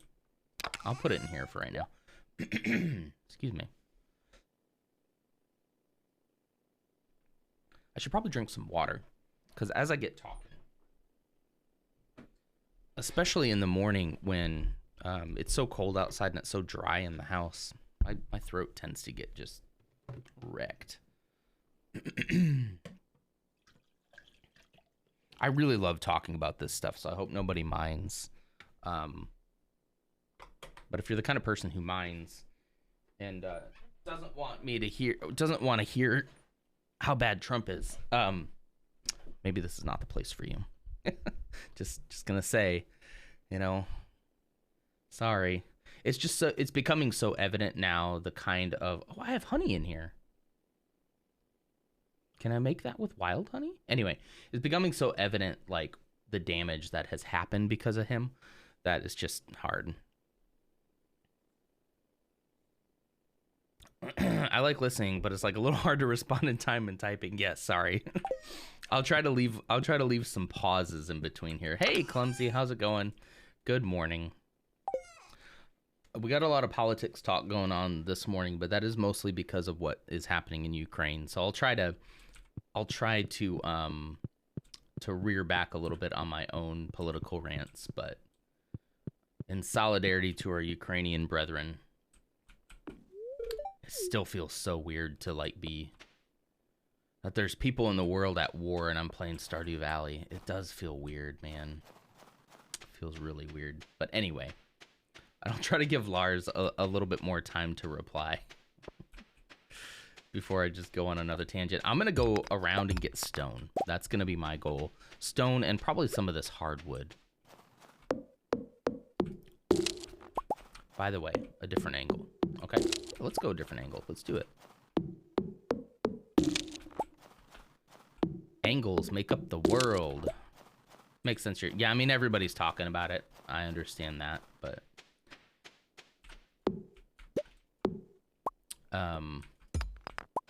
it's just sad. It's a sad time in the world right now. And I pray that it's not going to get worse. But let's see what this different angle is that Lars has. Give them some time to type out their feelings. When I do get started on something, I tend to just like I can definitely go on a rant for sure once I get started on something. And I think that's from I really was about to go into something, but I'm not going to. I know exactly where that comes from, so I won't. Same. Yeah. You're probably kind of quiet in real life, Clumsy, right? You don't speak up too often, but when you do, you got something to say. All right, here we go. Man, I'm coughing so much this morning. Let's calm down. I initially felt bad for feeling terrified because A, I'm not Ukrainian, nor have family there. Also, B, this has been going on in various parts of the world for forever. Yep. Largely due to the global West. What right do I have to be upset or scared when this is and has been the reality for so many people for such a long time, even in this day? I think you hit on something there, too, that I feel very similar about that. And my wife and I were talking about this, too. That is just like, it feels so weird to be scared, but also I'm not trying to get people to be scared, but we got to start to understand that we're all connected, that the ramifications of something like this could hit us all in a very real way. This could have a trickle-down effect that honestly could lead to some really, really, really, really bad things happening. Worse than, I mean, it's already bad, don't get me wrong, but I think that's some kind of like, I like to call it American guilt, but that's because I'm so like, we're very removed from it. It makes sense, Lars, to me, for you to be concerned because of the proximity, right? However, it still even makes sense to me for those of us in the U.S. or in any other country that's not technically close. It makes sense for us to also be concerned. Maybe we're concerned at a different level for different things. But when fascists do fascist things, it can hurt everybody. Like, it really can have an effect on everybody. So I don't care where you are in the world. I think you should be concerned. Maybe you shouldn't be like, I'm not sitting here in the United States and Texas worried that Russian tanks are going to come down my street. I'm not worried about that. However, there is a level of worry that I have about the ramifications of everything happening. About the lives of women and children and men and wildlife, like that's happening because of that. and those moments of weird clarity that I have when I'm sitting here, doing something as innate as Stardew Valley while talking about war, like potential global war. It's a lot to handle. And there's gonna be different varying levels of it, but I think what I mean is no matter where you are, you have a right to be concerned about this. For whatever reason that you're concerned or worried about it. And I think if you try to push that down, if you're worried about it and you're like, I shouldn't be, I'm going to push that down. I think that's bad. I think it's bad to push down your feelings. I'm speaking to myself right now because I do that all the time. But it's not healthy. So feel what you need to feel. Have the context that you have. I think the context is good that okay, right now we're safe, but it is important that we worry about things sometimes because our worry should lead us to action. And our action should hopefully move us more towards peace, right? Just got a notification. Street battles and explosions in Kiev. As President Zelensky says, the fate of Ukraine is being decided right now.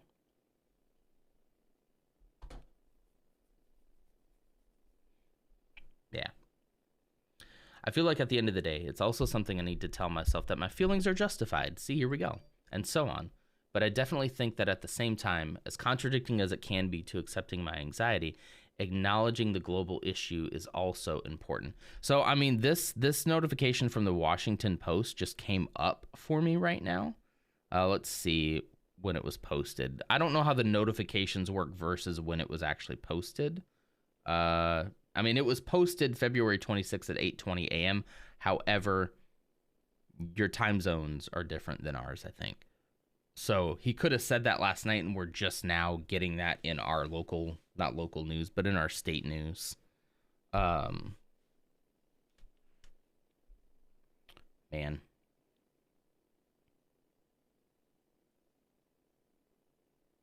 He said in a video posted midday, I think yesterday, that Ukraine was successfully repelling the Russian attacks. I think that's it. Kiev looks calm right now. Good. Yeah, I think it just takes a little while for things to kind of trickle over here. Yeah. I was watching a guy who was doing some live stream coverage on Thursday while I was also trying to work, which was a bad idea. It didn't work. I was so unproductive the last 2 days. But also that's something I had to come to terms with as well. Is that I have a job to do. Whoops, I didn't mean to pick up that tapper. I have a job to do. But also at the same time, sometimes it's okay to be affected by what's going on in the world and to need to take it easy, take it slow,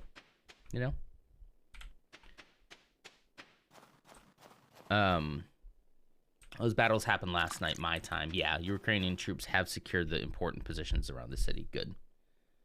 Man, they are. Oh, I heard this thing.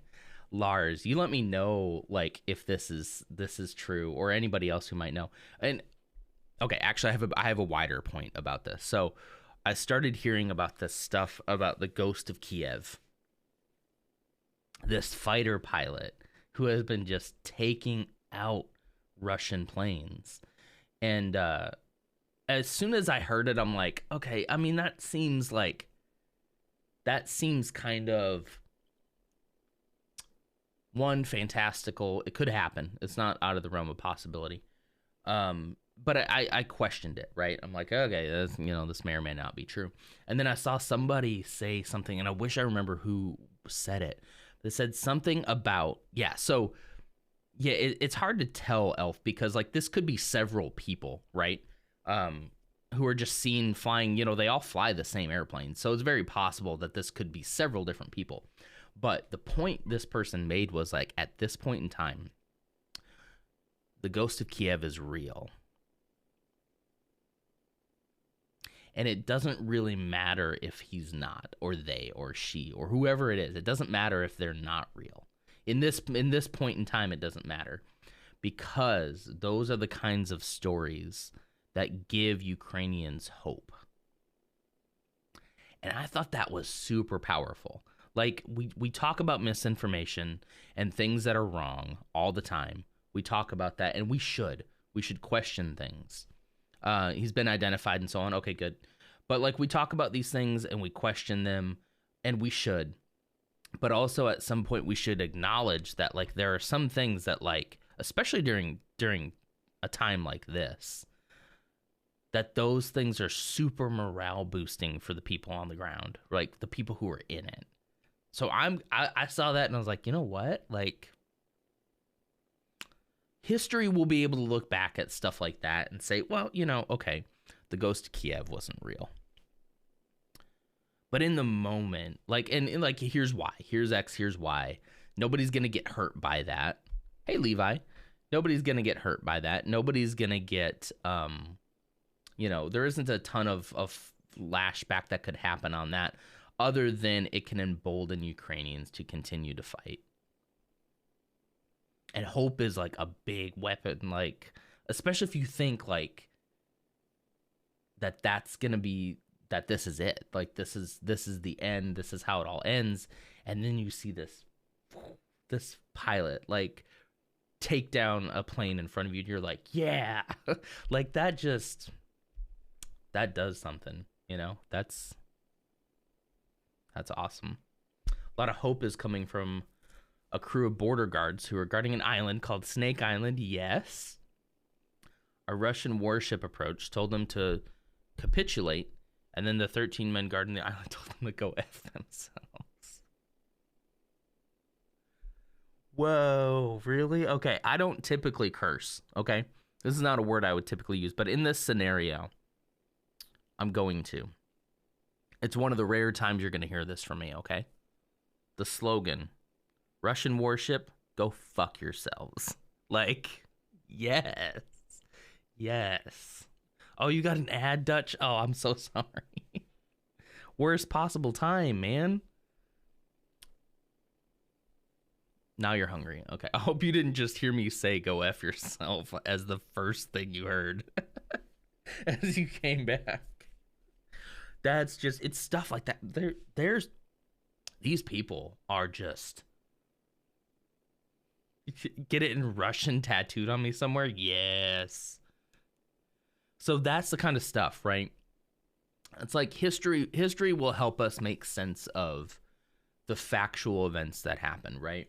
But in wartime, there's these myths and these legends that kind of pop up.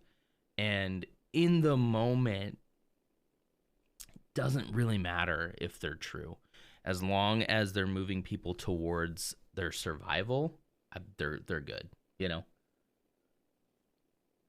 I thought that was like, whoa. Because I was always like, you know, I don't want to talk about something that didn't happen. Obviously, as we're watching things happen, especially with social media, we have unprecedented, like, access to things that are happening that we never would have had before, right? We have, kids are going to bed. Oh, no, they're both older now. Oh, no, look at them. They're both walking. Oh, no. Are they both in beds now? They're both in their beds. There's no baby in the crib anymore. No. Wait, where are they?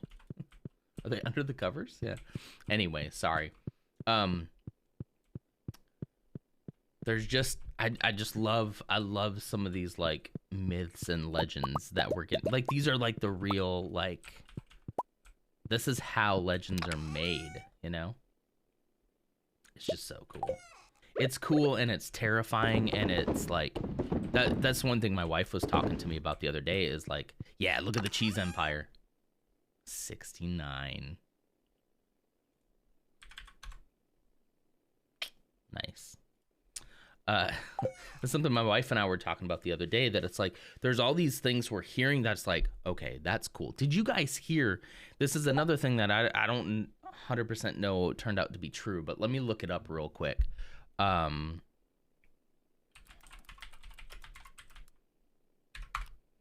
see. Okay, I think it turned out. Yeah, I think it turned out to not be true. Rats. I think it turned out not to be true. Yeah, so, you know, there's stuff like this where the Japanese ambassador staying to fight in Ukraine wearing his father's samurai armor, right? Or his great-grandfather's samurai sword. So, let's see what happened with that. First posted February 14th. Okay, so he did say, okay, so he did don his armor, and he did say, like, you know, but it wasn't him. He did evacuate. Okay, but yeah, so this was going around saying that, like, there's a samurai in Ukraine. And so, yeah, it turns out not to be true. But so this is what Mrs. Nader and I were talking about. It's like, yeah, it's all this stuff that's like, wow, they're just all these cool things happening. But then at the same time, all this like really sad. I mean, I didn't even mean to bring this up.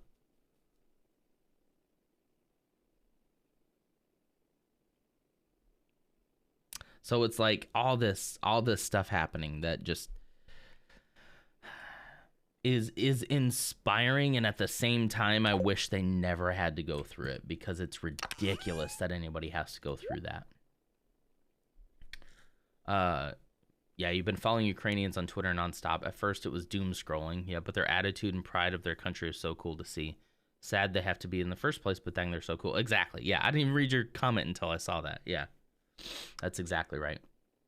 I know Russians and Ukrainians, then it's awesome to see the Ukraine-style patriotism compared to the Russian kind. And even the Ukrainian-style patriotism compared to the American. I was telling Mrs. Nader the other day that, like, if I was watching all of the Ukrainians who were in their who were in the subways, right? They had to hide in the subways, and they were all sitting there, and they're all so peaceful. Like, I'm sure there's probably been some issues, right? You get that many people in one spot, and it's crazy. But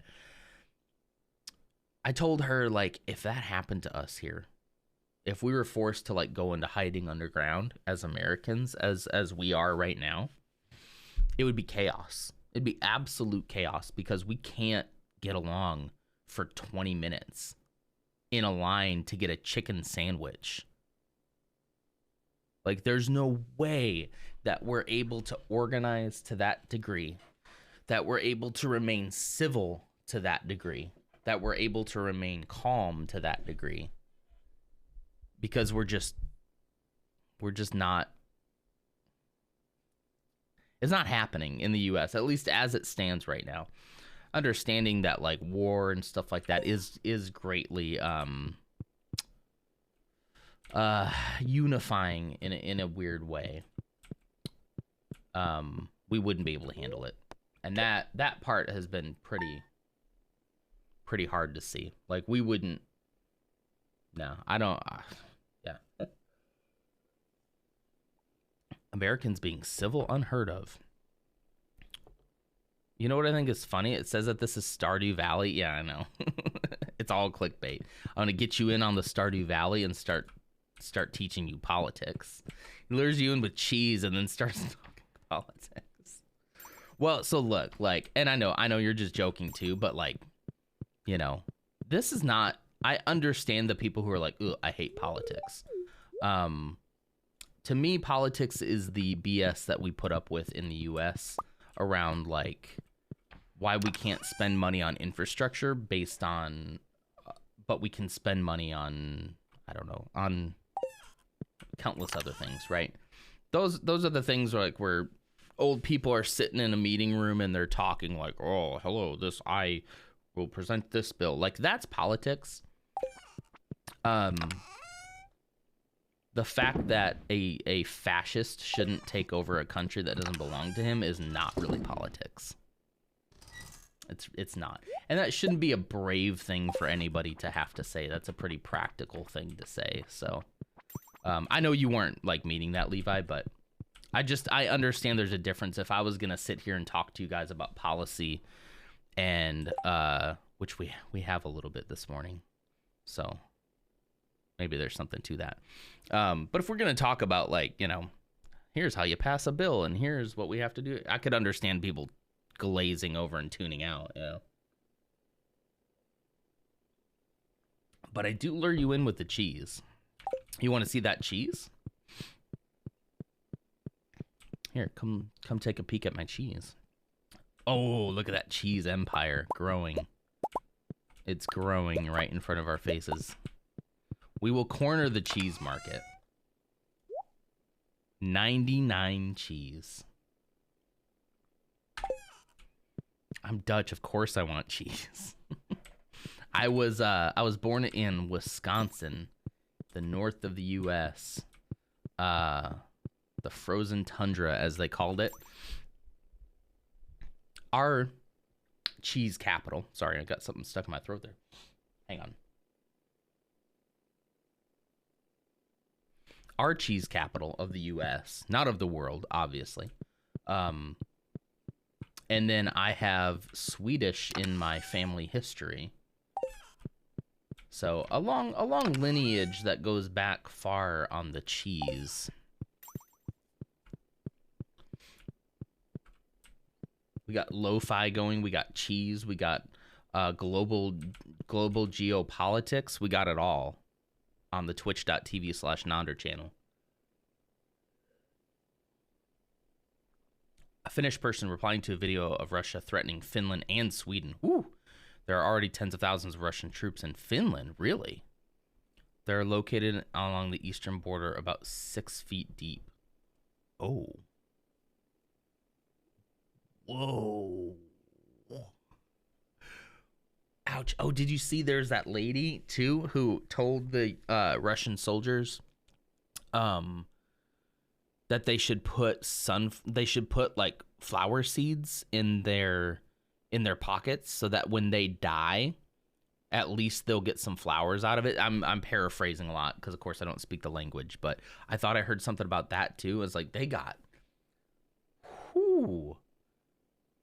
cheese, video games, and politics. Yeah. Holy crap, Lars. That's crazy. Yeah, some of the stuff I've been hearing like that where they do not back down. And that is so admirable. Like I can't imagine. Like we Americans love to talk about how like we're America, we're tough. Like, oh, we want our guns because we want to overthrow the government one day. You know, like we talk a big game. And I don't know if I've ever heard of, you know, a Ukrainian who talked a big game and didn't back it up, right? And now it's just like they're not just talking smack. They're standing there in front of tanks. Like they're like they're all learning how to make Molotov cocktails. Like they shouldn't have to. That's the part that gets me every time. They shouldn't have to, but it's so amazing. Their spirit is just like, it's just so far beyond anything I've ever seen in the U.S., honestly. Like, and I don't think we'll ever see it. We're weaklings. We're cowards. We really are. Yeah, I think it was sunflower, but I didn't want to say because I wasn't sure entirely what the flower was. But I thought it was sunflower, too. Russia was first rumored to send cremation trucks in after their soldiers because, well, dead soldiers are a security risk, as well as getting rid of war victims efficiently is also beneficial in war. Man. That's just the brutality and like the disregard for just human life in general is so wild to me. I don't get it. Ukraine has to plead with the Red Cross for them to take their dead soldiers back to Russia. Oof. Oh, we didn't load back up on cheese. I'm sorry, everybody. Hold on, we gotta. Yeah. Let's go. Okay, sorry. Sunflower seeds are also a popular snack. Good. I just so... Just let them have their country, man. Like, I don't care. Honestly, do not care what the history of all of this was. Like, oh, well, you know, so-and-so thousands of years ago and 100 years ago and 200 years ago, this happened. I don't care. I don't care. Like, you just leave them alone. Just leave them alone. It seems so easy. So easy. What was I about to make? Oh, more cheese press. It takes so much stone, and I'm really trying to make... I'm trying to be out here making... We need more stone. I wish I could see. So I have this workbench attached to this chest. I wish it would tell me how much I had of each. So I don't have a whole lot of hardwood either. I better hold off. I better make stairs instead. We are still going to try to do the desert today. Do 5 more stairs. That should leave us with 179 stone. Not a lot of stone, but some stone. All right. Gives us 9. It gives us 9 opportunities to go down in the desert cave. We're working up to it, though. We're going to do it. Probably on the 25th here. So on Thursday, we're gonna go for it. In-game time, not real time. Okay. Let's start thinking about what we should take with us. We obviously need to take some cheese. I mean, come on. What you gonna do with all that cheese? Let's go down.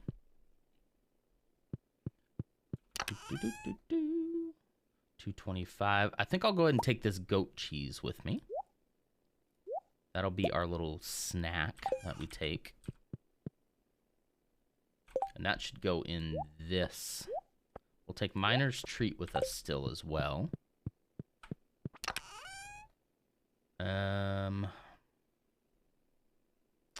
think as far as food goes, that's only 7.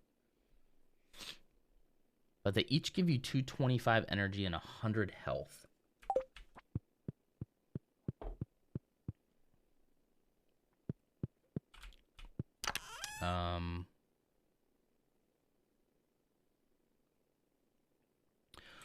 I'll tell you what I'll do. All of the ones that are in here, as they're being made, I'll take those with me once they're ready. And then I almost said replant the cheese. I'll put more in before I leave in the morning, okay? Hello. I'm like, stop. How do you get your kids to listen? Pull out a sword. Stop. Stop, Nancy. To be honest, while I was disassociating on Wednesday, I don't know, days are hard. I was thinking that if I were in a situation where there was an intruder like that, I'd probably put up a heckin' fight with whatever I have. Yeah. I would hope so. Yes, plant the cheese. Also made me want to fight instead of being frozen. Yeah, I would hope. I would hope that that would happen. But I feel like Americans specifically are so selfish that, I mean, okay. I'm just going to say it this way, okay? And I know that some people may not like it, but we couldn't be bothered enough to put a piece of cloth over our face, a mask, during a global pandemic. We fought about it. Like, we fought about that. Say what you want about, like, taking the vaccine for your own hesitancy, whatever, but you couldn't be bothered to put a piece of cloth over your face. And you look at the people of Ukraine and how well they're holding up against this catastrophe, and you look over at these Americans and you're just like, we couldn't do it. All right, the pandemic's yeah, exactly. I know that the news cycle has now been dominated by this, but yeah, there's also a global pandemic. Granted, seems like it's getting better, but we also remember June of 2021 where it seemed like everything was going to be great, and then it didn't. But yeah, I hate to harp on it too much, but it just, when you're not, there's a Bible verse that fits really good here, but I I don't like quoting the Bible because I don't feel like it's applicable for everyone. But the basic idea is that if you're faithful in the little things, if you do the little things correctly, that when the big things happen, you'll also do those correctly. So like when it's a little thing, like, hey, like CDC guidance has changed. It looks like we should probably wear masks. Let's just do that. That was basically the conversation Mrs. Nonder and I had, where they're like, hey, so the CDC is now saying that people should probably be wearing masks.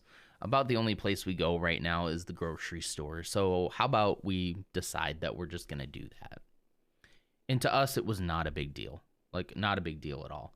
So the idea being that if you're able to handle those little things, then maybe you can handle the big things. But if you can't even handle the little things, then how are you going to be expected to handle a major crisis, Even though I do think COVID is a major crisis, but, our reaction to it could have been so much better. It's just sad. I have 179 stone. I could make one more. Do I dare make one more stair? That puts us at, I think, is that 10? That's a pretty decent number. Yeah, it puts us right at 10. So let's make sure we take the stairs with us. Wouldn't want to make all those and then forget them.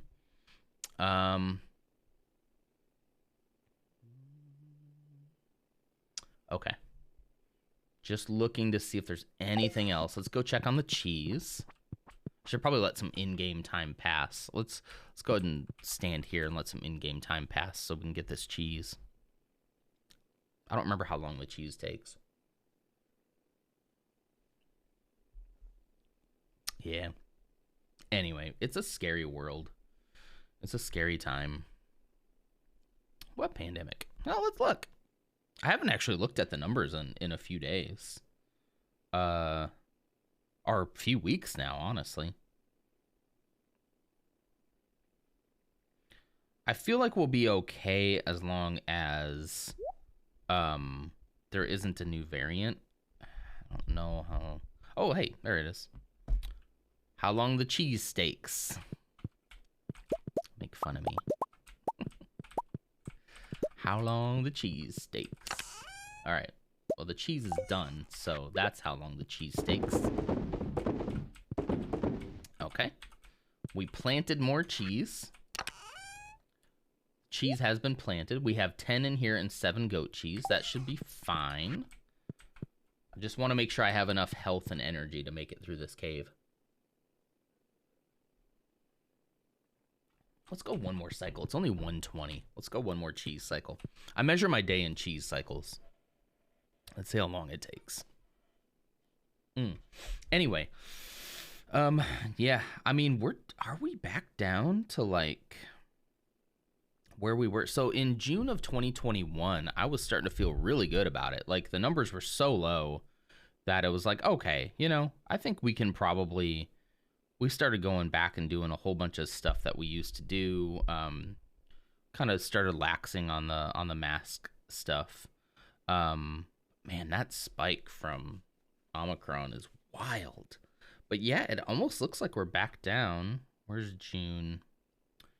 June of 21. New cases about 97. Woo, yeah, we got a little ways to go. As of yesterday, new cases were 452, but where is that? That's in all of the U.S., right? It's not bad for the whole U.S. Yeah. Yeah, that's, wow. Oh, wait. Sometimes it's hard to tell. I'm on mobile. I'm looking at it on my phone, but, yeah. So, not bad. We're getting there. Clock's overrated. Cheese cycle. That's nice. How long the cheese steaks?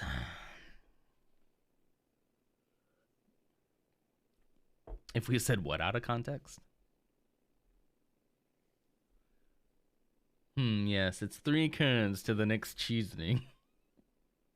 Quite. Oh,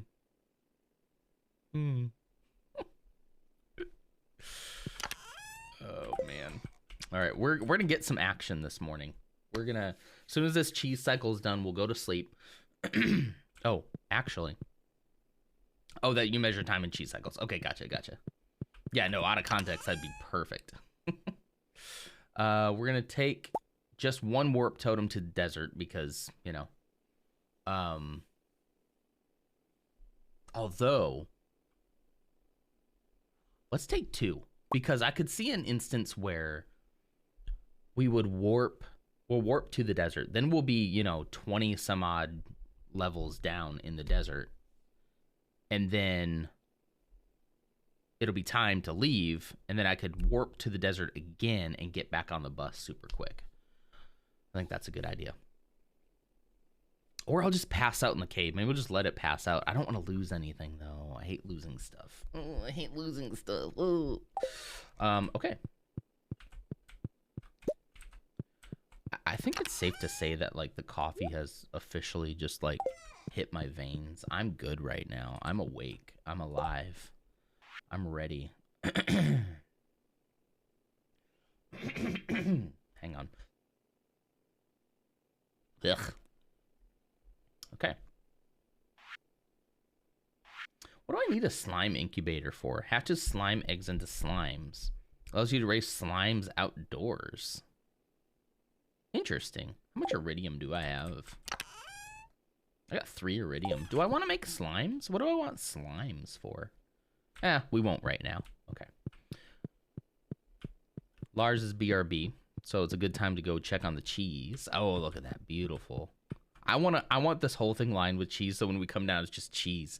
Just cheese icons all the way from here, all the way down. Just cheese. Oh, cheese. Oh, my camera cuts out there. Anyway. Do you all mind this view, by the way? So I know I go back and forth a lot. I like this because it's a little less cluttered, but I do kind of miss the chat. And then the only other thing is you guys can't help me keep an eye on my health and energy because I'm kind of blocking it. So I could go back into this one. But then the view's a little smaller, so I don't know. You just let me know. Be honest with me, okay? Don't lie to me. Just let me know.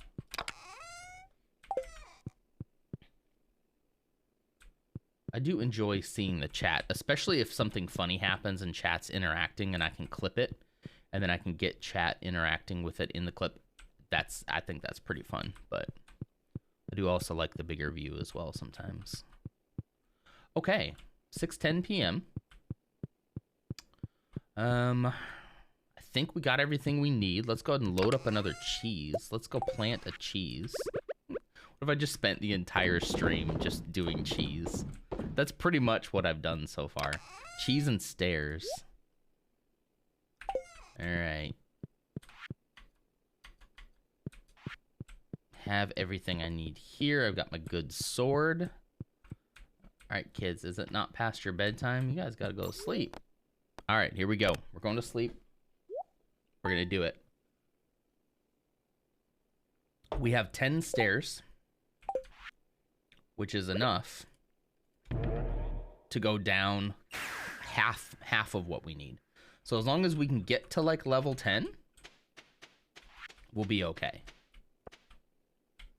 Come on, don't waste time, man. Come on, let's go. Okay, so the bus is always here. Nice.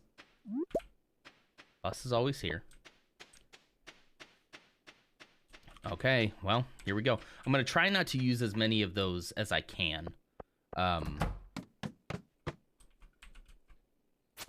Ouch. Off to a great start. Ouch. Got the timing all down. Oh, look at that. I'm not going to waste any time. Let's go. Excuse me.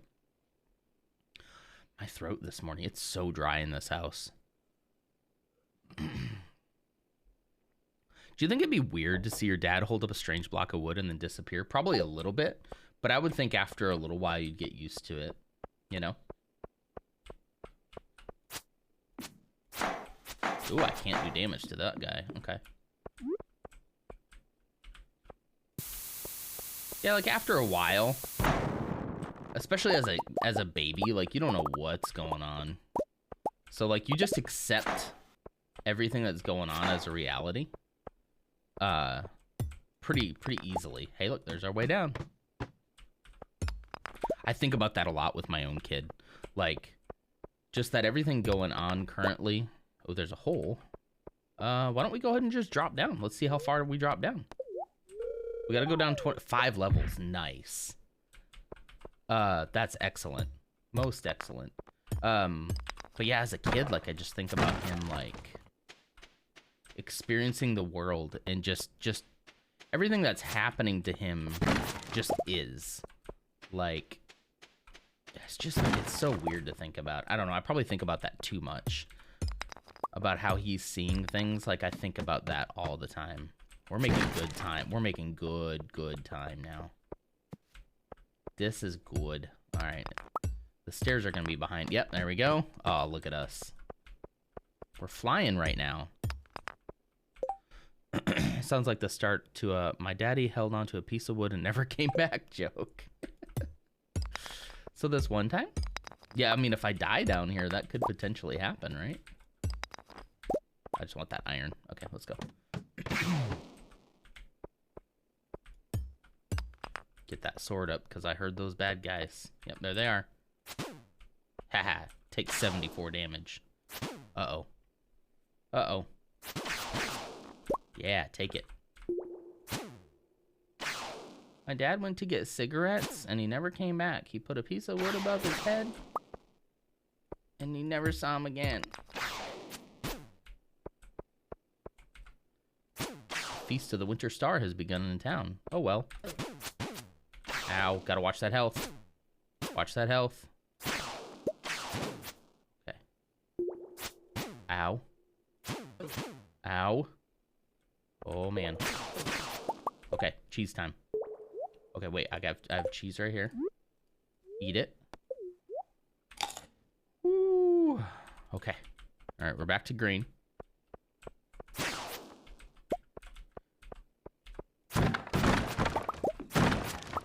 Okay.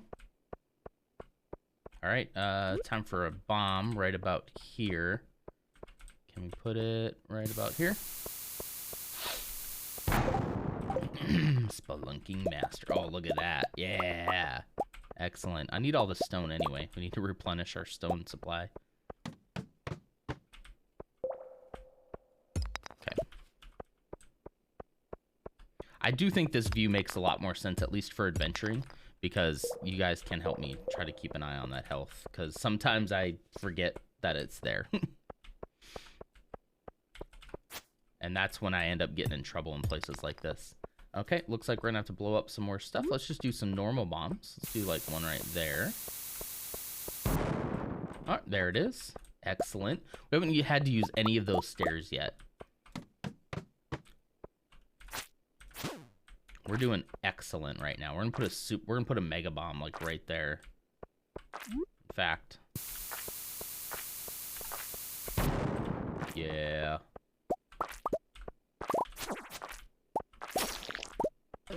Ow. Knew that was gonna happen.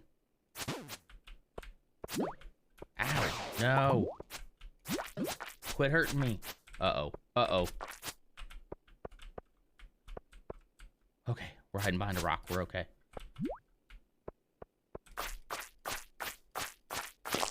Oh, they take so many hits. Die, purple goo. Whew. The stream managed to motivate me to work out, by the way. Nice. That's good. Excellent. I'm so glad.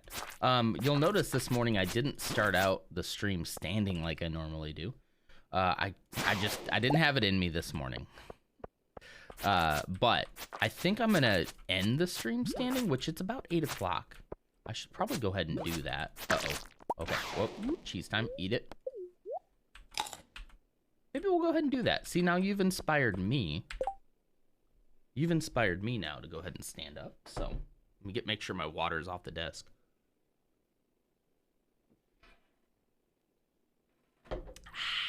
Okay. Yeah, let's stand up. Turn that off. Okay. Okay, here we go.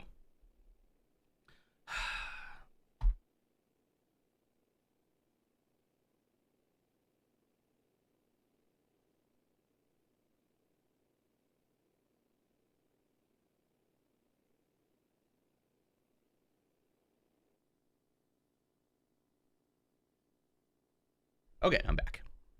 It's a feedback loop. Yeah, exactly. Okay. Ooh, it's getting warm too. Like that heat's coming right down. Nice. Maybe I can take the hat off. Although, oh geez.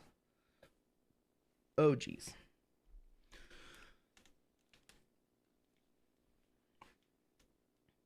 Okay. I'm so glad you got motivated. I just realized I'm not wearing shoes. This is gonna be kind of hard on my feet. Let's take a quick 5-minute. I'm gonna go get some shoes, and then also take a quick bathroom break. Hi. Could you get my shoes? Just any shoe? Where did I put my shoes? You stole my house shoes? Okay. Mutual motivation. Woo. Okay, let me take a quick 5-minute break, or probably less than that. Not that long. We use the restroom anyway. So here's some clips. I will be right back. Hello, brothers. I'm gonna protect you. All right. I got your back. Go. Related by brain. Okay, well, hold on. Go. I got your back. I got your back. Go. Okay, Go. true. Non, I'm literally gonna look at your ass. If I come back after the bathroom break and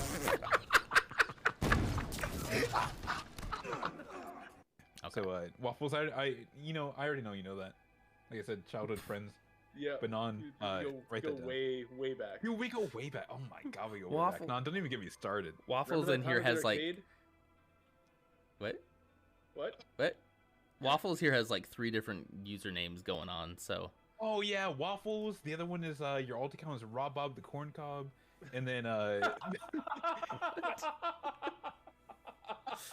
guess I'm gonna need to drink something to get through this. You'll push the mail through the slots there, and then they'll sir. pick it up Thank you. there. Could Yes. I get my mail, please? Yeah, sure. What's the name? It was supposed to be delivered last week, but the Oh, yeah. the driver, I think the mail courier died of tuberculosis on the way into town. I do not care. Can you just tell me what your name is so I'll check? My name is Craig. Yeah, we don't have that. We don't have your mail. It's not here. With 3 G's. It's not here. Yeah, I checked. I checked the back. Okay. Yeah. Do you know like when the mail from last week is supposed to? Okay. Well,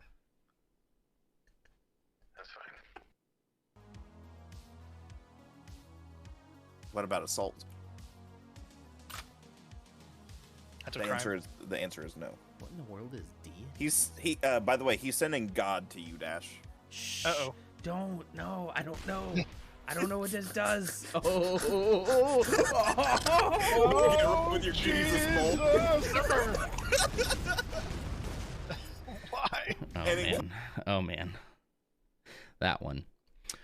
Which stream were you talking about, Clumsy? I didn't see which clip. I wish I could like, as I'm walking away, see which clips you guys are talking about. But anyway, we got the crazy hair going on today. I think I can lift this up one more notch. Hang on.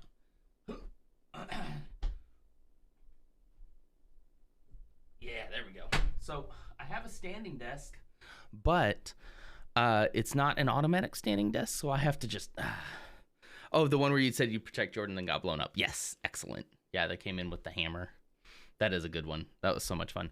I reached out to Jordan again and said, "Hey, we need to play something. Halo.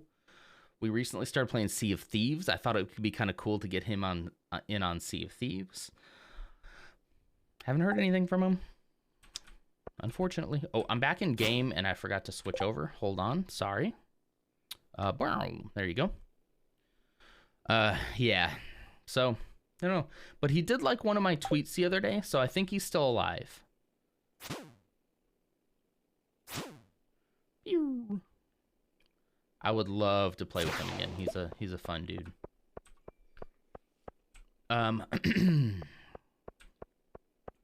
Yeah, I mean, unfortunately, that seems to be, I don't know. I guess I won't talk about him when he's not here, but like, I have a feeling there's probably more going on than what we're aware of. But I also try to give people the benefit of the doubt, maybe even to a fault sometimes. So, you know. Ah, there's more. Aha. Yeah, I don't know. And I get, like, a lot of the times, like, it's also a little bit of a meme sometimes for people to rag on that. But I don't know. I have a feeling there's more going on than what we know. Uh-oh. Okay. Time it. I don't know how they always get to me before I can get to them with the sword. Yeah, people do be busy, and, you know, online life is weird. It can be hard sometimes to balance, like, a strictly digital life along with, like, a real... Not that this life isn't real, but, you know, it can get hard. Hard to prioritize and stuff like that. I better eat some cheese, like, now, before he comes at me again.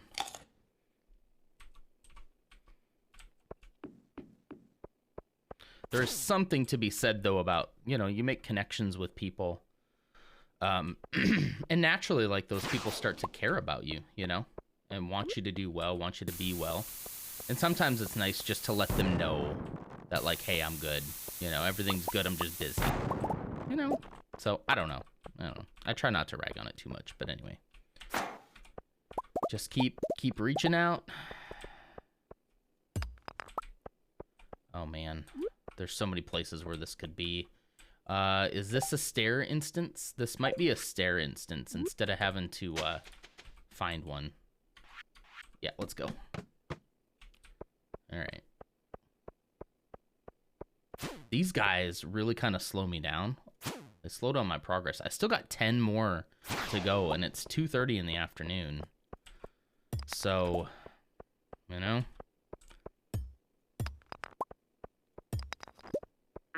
There it is. Okay. Oh, wow. What's up, Super Beep? How's it going? Good morning. Morning, afternoon, night, whatever it is, wherever you are. Ooh, iridium ore. Nice. I can't get that thing yet. Uh-oh. Trying to get to the bottom of this cave today. 7 a.m. Okay, good. Yeah, it's 8 a.m. here, so. All right, we're gonna use a bomb. Use a bomb there. Yes, we did it. Nice. We're gonna eat some cheese before we go down. Stardew is so great. It's so great. Like, oh, the mummies. All right, we should actually be able to kill these guys. Yeah, now we get cloth from that. We have Crusader on this sword, so we should be able to kill these guys now, which is excellent. Makes this a little less scary. Yeah, it's so nice, and they've done added a lot of stuff to it. We were just talking about that this morning. There's a whole new island to explore, a new farm to make, and that's just in the official stuff. What's that? The Slammer, a level 7 club, an extremely heavy gavel that sends foes flying, 40 to 55 damage. Get on my level. Okay, I better start throwing away some junk that I have that I don't need. I don't want you. What else do I not want? Yeah, you should play it again. It's great fun. And then I've been thinking about, once I kind of get to a good natural stopping point, I've been thinking about doing some modded Stardew. It's been that fun. I just don't know if I'm ready to give up on this save file just yet. Get rid of that sap. Guess I could eat this. 115 energy, 51 health, +1 luck, +1 speed. Well, yeah. I need to eat that the next time. Let's keep our Mega Bomb down here. I need to eat that the next time. Actually, let's save a little bit more space. Let's go Mega Bomb up over here. I live for spicy eel. Spicy eel paired with coffee. Nice. Big speed boost. Ah, we made the right choice. All right, do we take the stairs or do we jump down the hole? I say we jump down the hole. Because it's 4:20.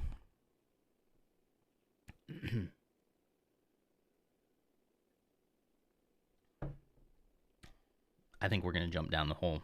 Risk it all. Risk it for the biscuit. 7 levels. Excellent. Excellent. Okay, we're at 24. We have one more.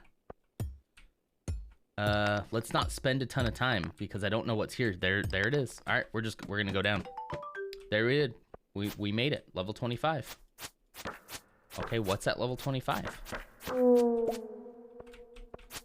Get out of here, ghost. What is here? Nothing? Did nothing happen?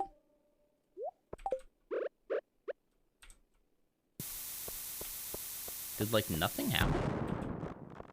Wait. Yeah, that was, we got a couple of good, oh, come on. Get out of here. We got a couple of good holes. We got one that dropped us down 5, and then the next one dropped us down 7. So, wait. Hold on.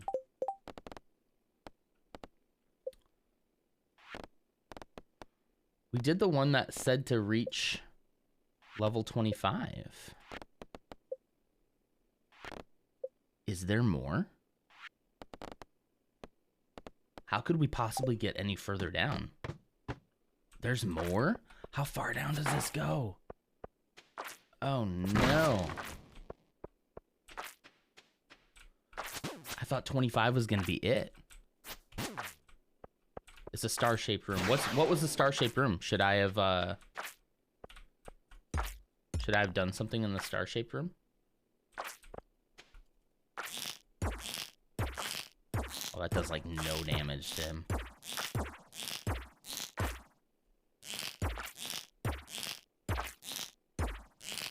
Okay, I'm not gonna waste my time on that. How far down does it go? Is it one of those ones that doesn't end? Is there no end? Is there no end to this madness?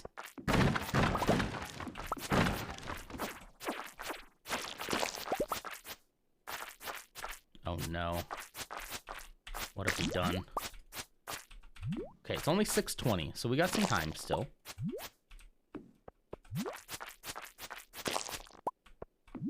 Hey.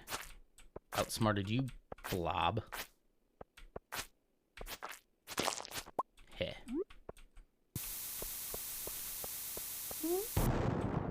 Alright, well there's a way down. Oh, hey, get back here. Oh, you stinker.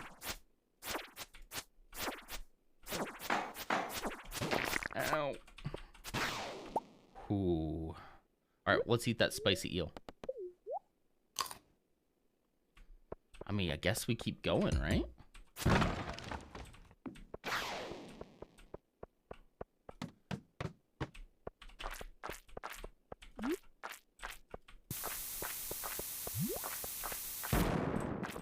Excellent. Ooh, there's a scroll. Ow. Uh-oh. Uh-oh. Uh-oh. Oh. Oh. Okay. White algae, you can go away because I want that ruby. Let's go right about here. Oh. Oh, the holes. Okay, yeah. It's so hard because like sometimes the chat delay, like I've moved on in my own mind, I've moved on to the next thing. And then people react to it and I'm like, wait, what are you reacting to? Oh, okay. I get you.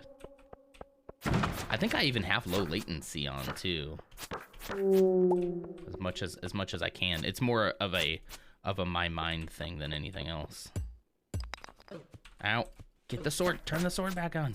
Jeez. Oh man. Time for cheese. Oh, get rid of those effects. No, I don't. Okay, good. I should have bought some coffee with me too.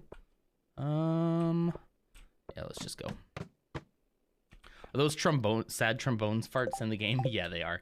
The when you kill the I think it's the ghosts and the mummies, they make a little Yeah. I'm not making them. Coming from somewhere from Ukraine. No, yeah, they're in the game. Oh no.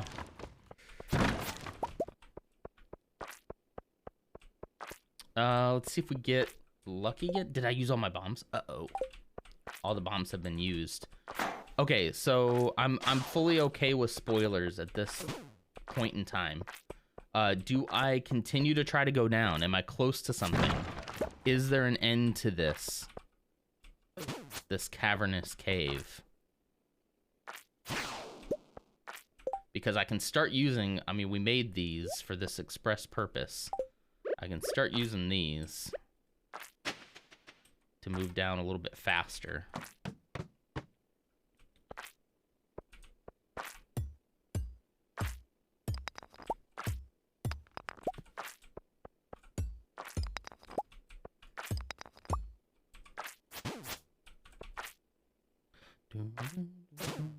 Ow. Ow. Uh-oh. Be careful. Cheese time. We're almost through the goat cheese. Come on, come back. Is that what this one's called? It's the one in the desert. Skull Cavern? I think that's what it's called, yeah. It could be endless. A level 100 you meet Mr. Key. Okay. I don't think we're going to make it to 100. So this is the problem with this particular, with this cavern, right? It's not like the mine where you can come back and start at the level you're at. You have to go through it all in one go. So I'm at level 32. There's no way I'm making it to 100.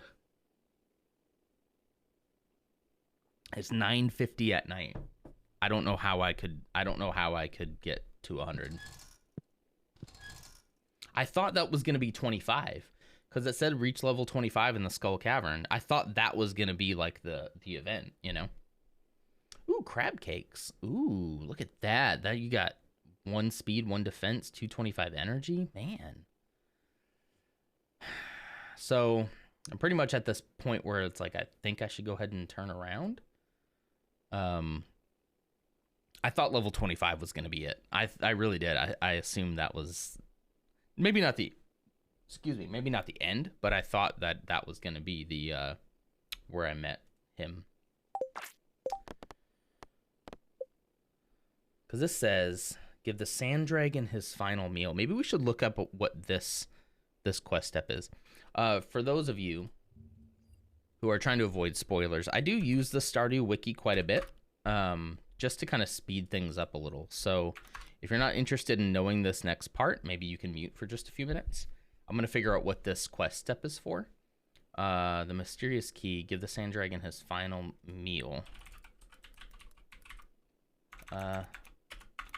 If you do, maybe I won't show it on screen here for you. There you go. Give the sand dragon his final meal. There we go. Oh. Okay, I know what I have to do for that. Okay. Okay. I might even have what I need for this. Hold on. Yep, we got it right here. Okay, so we're leaving the cave. We're gonna warp totem so we can get out of here quick. Pew! I wish that place was more like the mine. Okay, and then I'm just gonna check one more thing. Okay. So around here somewhere. Ooh, we're moving fast. Where is... Okay, there's something else I need to figure out what it is.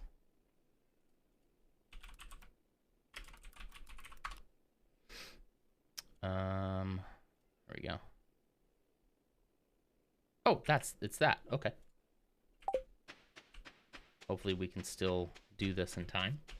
We're not too far from home though. We just jump on the bus. And we're good to go. There you go. Place the essence of the dragon's maw. Only then do you notice a note hidden in the eye socket. You've proven yourself, kid. Check out the pile of lumber next to your house. Excellent. So I assumed that that was going to be like a boss. I thought the sand dragon was going to be a boss at the end of the cavern. So I'm learning a lot now. It's not what it is.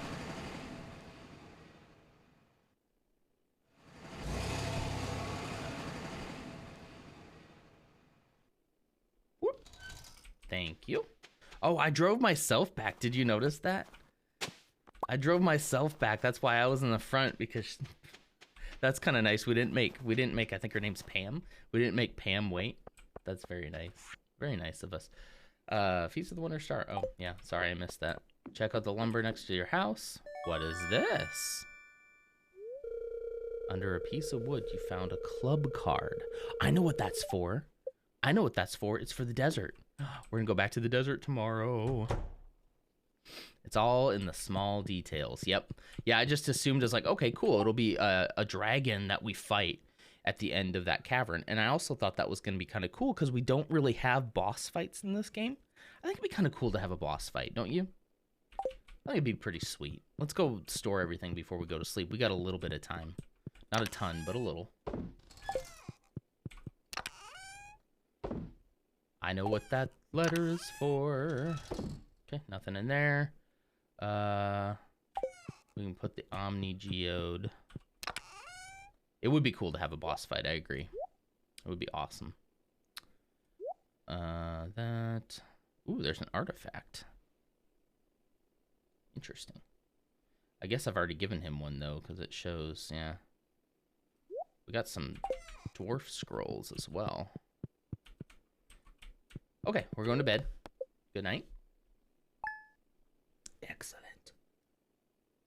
That's the last of coffee. Okay. Let's go ahead and take care of family real quick. And then we're going to go back to the desert. Because now there is something there that will be of interest to us. What did that say? You always remember what? Okay, so family's been checked on, and then the second most important thing to check on. You guessed it. The cheese pyre. That's a cheese empire. And we'll go ahead and put...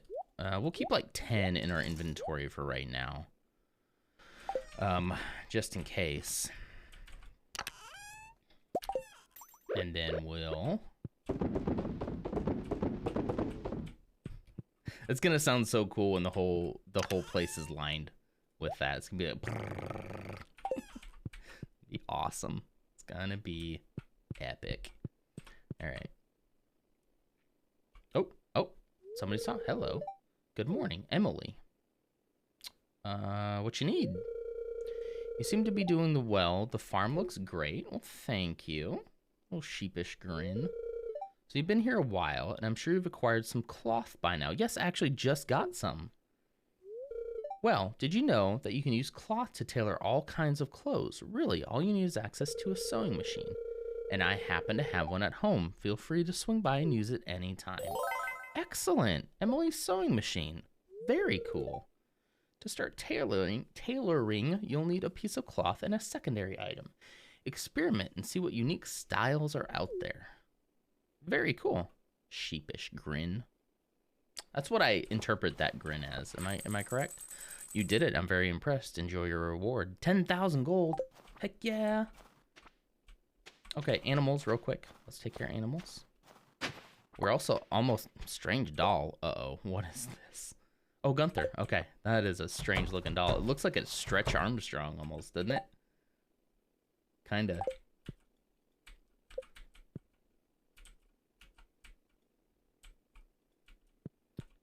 Left my hoodie on the bed. What happened to the hoodie? Cat's needing it and getting ready to take a nap. Uh-oh. Already claimed it. This one's mine. My dog does the same thing. I'll go up to bed. One of my dogs will always follow me up first if I'm the first one to go up. So Smokey will follow me up. And then, yeah, trying to take a nap. Yeah.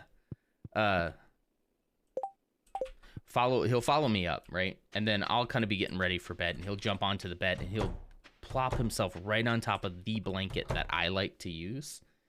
And so I go in there like, dude, and I have to like shake him off the blanket, and then he gets all gruff, and he's like, ah, and I'm like, dude, you know, every time this happens every time, like, come on.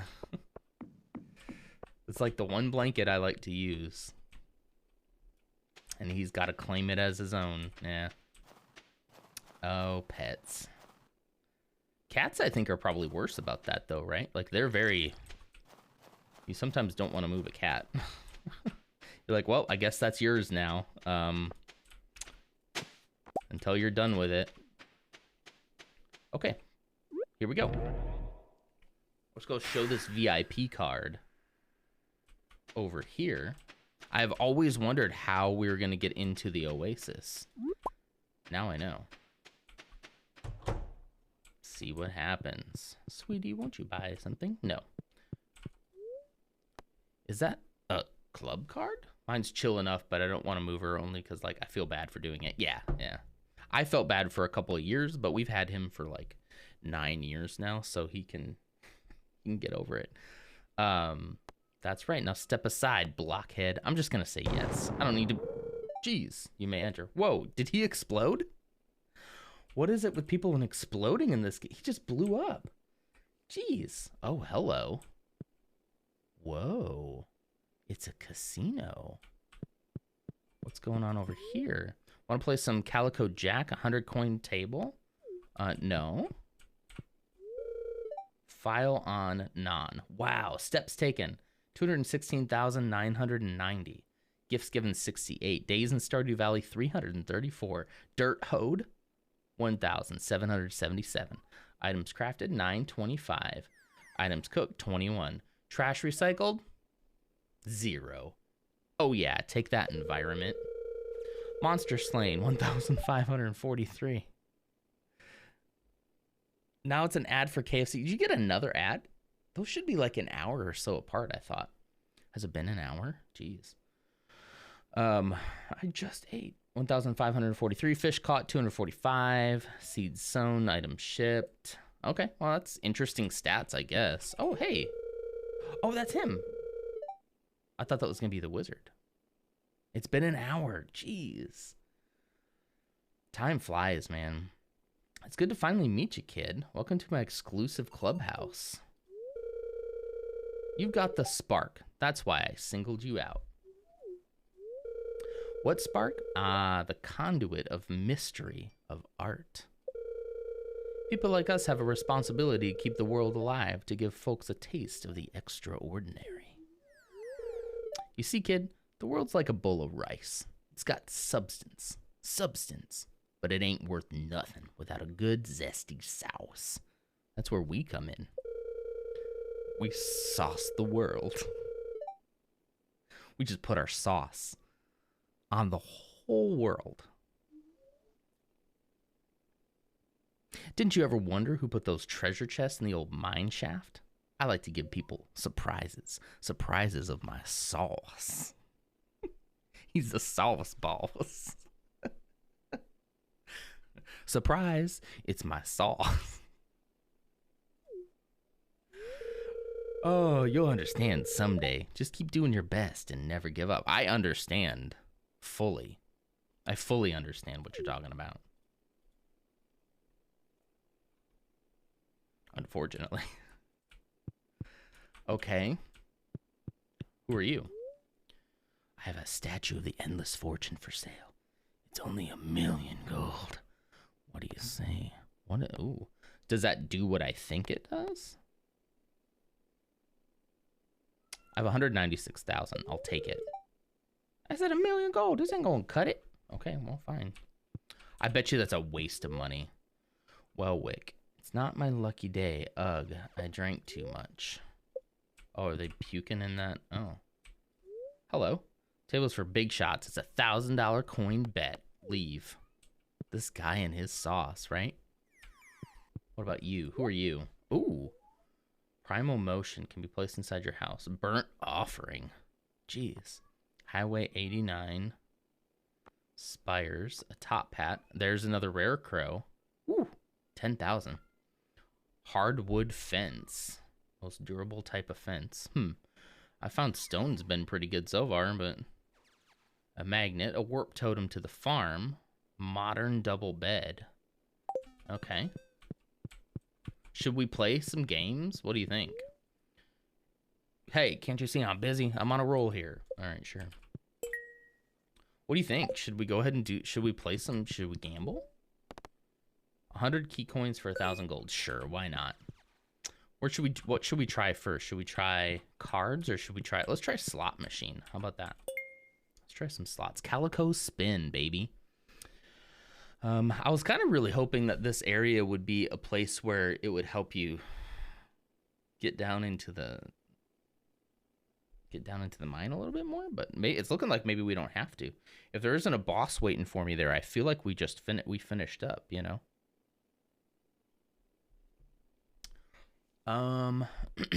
Okay, so what am I betting on here? I didn't expect a casino nor want one. Yeah. Yeah, I mean, if you're trying to collect the rare crows, I guess that's okay. You can find an alien rare crow, which is interesting that there's aliens in this game. That's fascinating. We did already kind of come across something that seemed like an alien earlier in the game that we missed out on because we let it escape. Let's just bet 10, I guess. Oh, okay, so we're just trying to get a combo of any of these, right? Nothing. Boo. 10 more? Let's go. Don't you know you're supposed to give me a good payout on the first try? That's how casinos work, man. Come on. Come on. See, I'm not going to come back at this rate. See? One more time. If I don't win now, I'm stepping away. Yeah, this casino doesn't know what it's doing. Let's say the rules. Calico Jack's probably like blackjack, right? The objective is to get as close to 21 as possible. Cards range from 1 to 9, except for the first card, which can be as high as 11. Each player starts with 2 cards, but the dealer's first card remains hidden.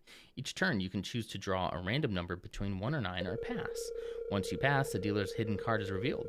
She must draw until her total reaches or exceeds 18. If either player exceeds 21 on their turn, they lose. If a dealer passes, then all cards are revealed, and the highest score wins. Let's do it. Oh, 100 coins. Ah.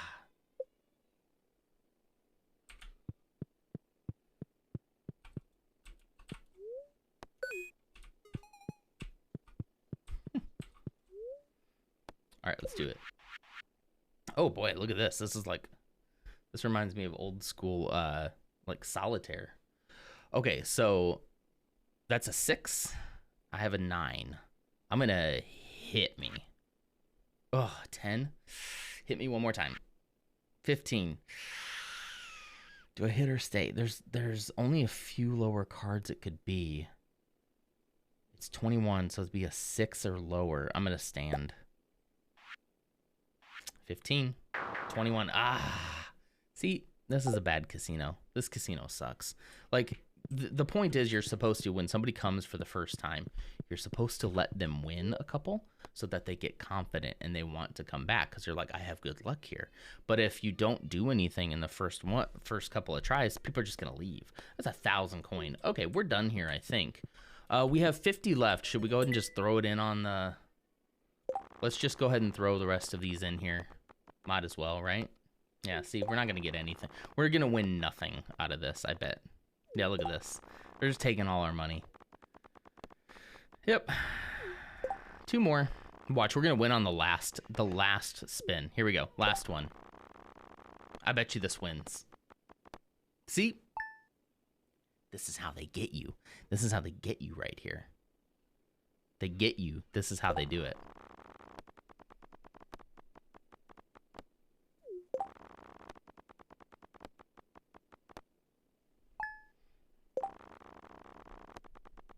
I'm going to win a big one.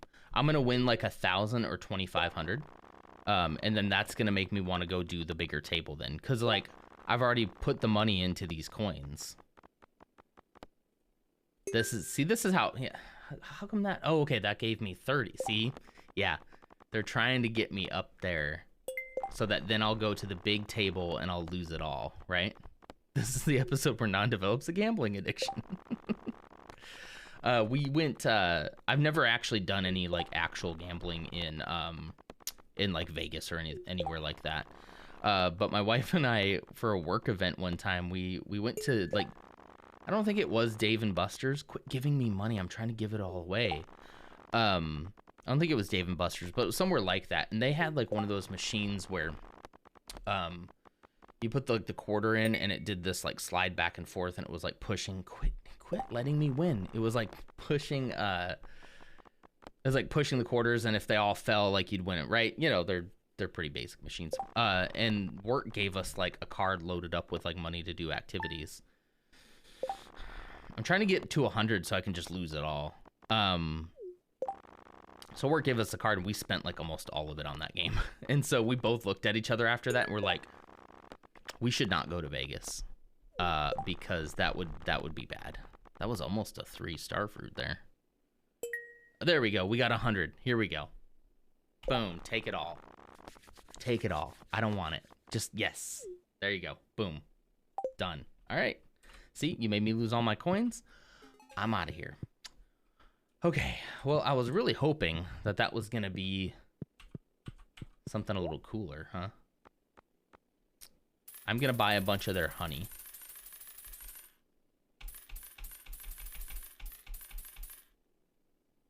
$30, $40. Let's keep going. Let's keep going. To 180. I need a bunch of this. And well, we went over a little bit, but that's fine. 75 is fine. Okay, well, so I think that officially means, ladies and gentlemen, that there is not really a whole lot left for us to do here in the desert. I do have some Omni Geodes I could spend. Is there anything here I actually want though? Magic Turban, Artifact Trove, Warp Totem Desert. Yeah, no, I don't think there's anything else here I want. So,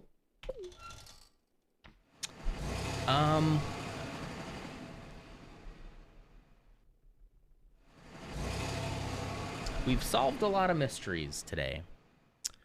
We have come to a juncture in the game where there's really only, to me, like one more thing I want to do. And I'm even kind of debating that at this point. So basically, I need to go get her photograph. I want to go back to the island. Could we find 50, like 50 more of those golden walnuts? Because then we get to see what's behind that door on that island. It feels like that's just it, right? Like, to me, I know that this is technically an endless game, but it feels like I'd pretty much be done with the game at that point.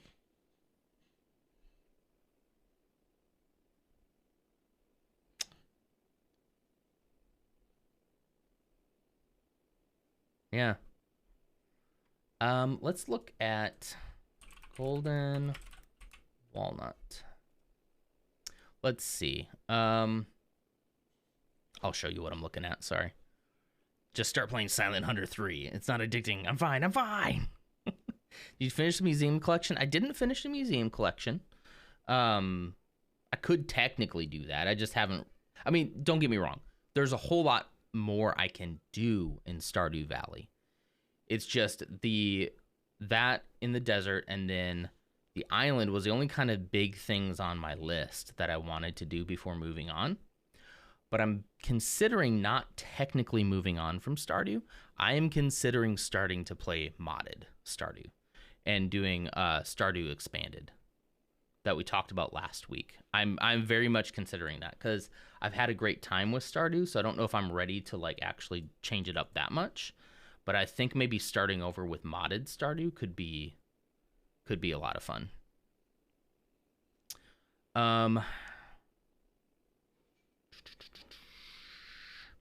Parrot Express. I'm trying to see where they all are though.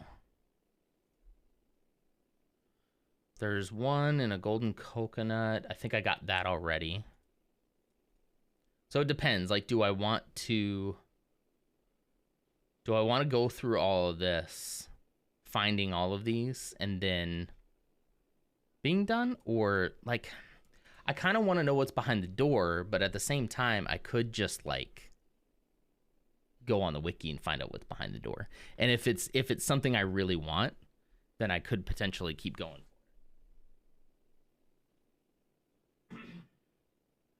I love this virtual green screen because I can just disappear from camera. I don't know why I love that, but I do. Yeah, I will hydrate. I need to get a new bottle of water because my other jug is empty.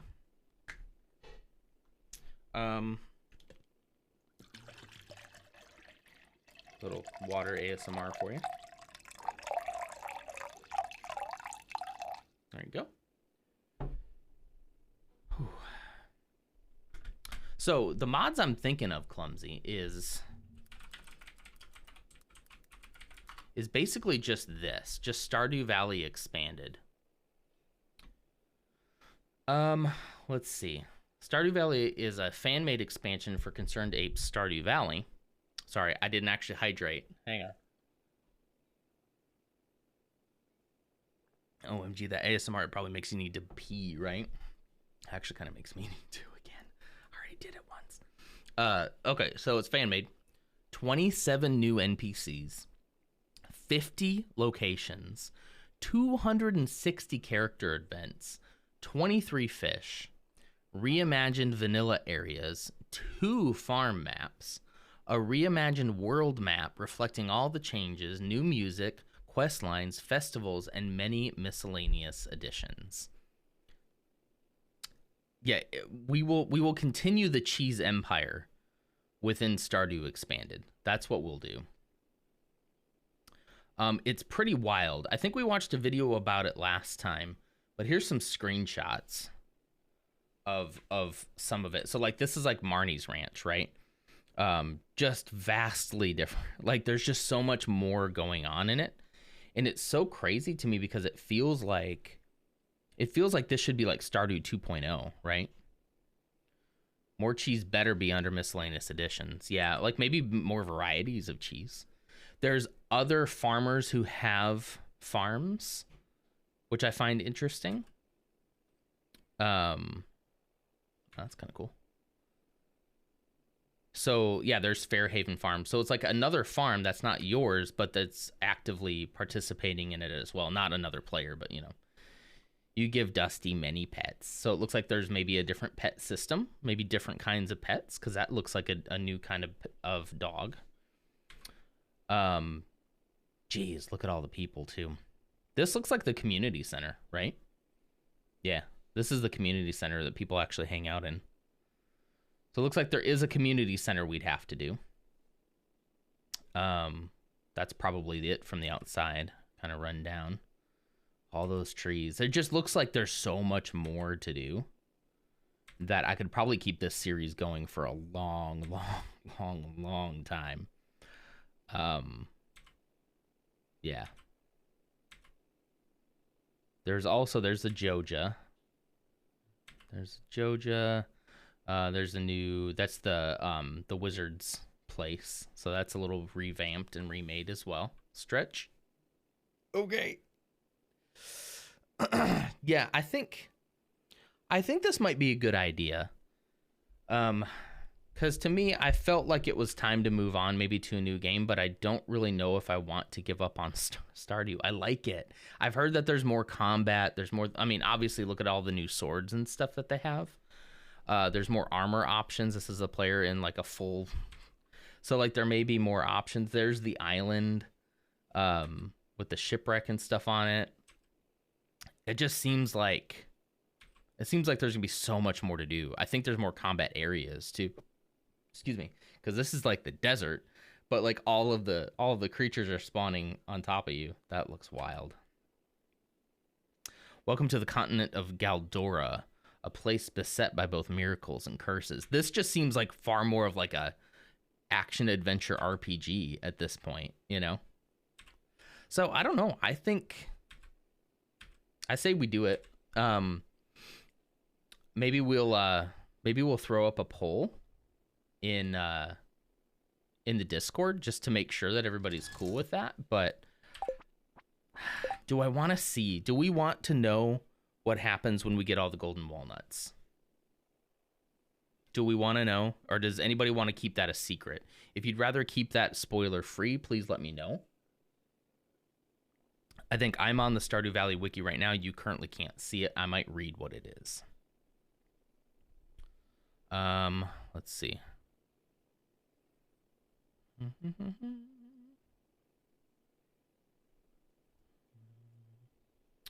Let's see. Oh, there's a darts game that you can win some.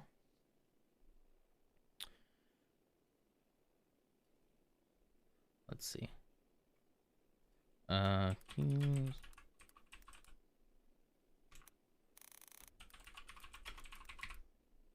Yes, you do need to get Stardew. I agree. Here we go. Okay, what is this?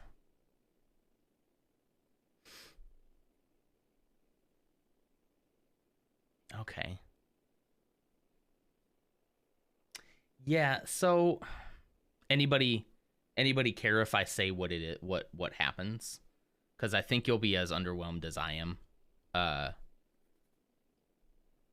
I've never been a completionist, especially when it comes to games. I kind of go in games like if there's like a storyline, right? I follow through my storyline. I might do some side stuff here and there, but then once the main story ends, I pretty much usually move on from a game. There is obviously way more to this game that I could do, but not a ton, really. It would just be kind of like doing some more endless loops. Okay, well, nobody's really mentioning if they want it or not, so I won't say anything, but I will say that what happens in that room is nothing. It's nothing game-changing. It doesn't... I'm trying to think of when I look at it what I would continue doing, and it's not a whole lot. So we will keep the save file. Like, I'm not going to do anything to the save file. We'll keep the save file. It's backed up on Steam Cloud. But that hunting down 50 more walnuts doesn't feel worth it to me on that. So, that all being said, maybe we should say goodbye for now to this playthrough of Stardew Valley. I think we're at a good point. My life is very stable. We have a great amount of money, a decent amount of money, not great. We have 2 children, but baby Z and little Nancy. We have a wife. You can only have 2 kids. We have our growing cheese empire happening in the basement, which will continue even after we've moved on. Because you can't stop the cheese empire. Elf wants us to play Silent Hunter 3. Yeah, no, we're going to do more Stardew. We're going to do Stardew Valley Expanded. It is mods. We're going to do modded Stardew Valley. Kind of like modded Minecraft, but for Stardew. He's going to play more Stardew. It is a submarine game, yeah. For some reason, Elf is a little addicted to Silent Hunter 3. So, Elf, you should stream it. Why don't you stream it later today or something? I would totally watch you play Silent Hunter 3 from 2005. Let's check in on everybody before we say goodbye then. We got Gluey the horse. There's Gluey the horse, our faithful steed.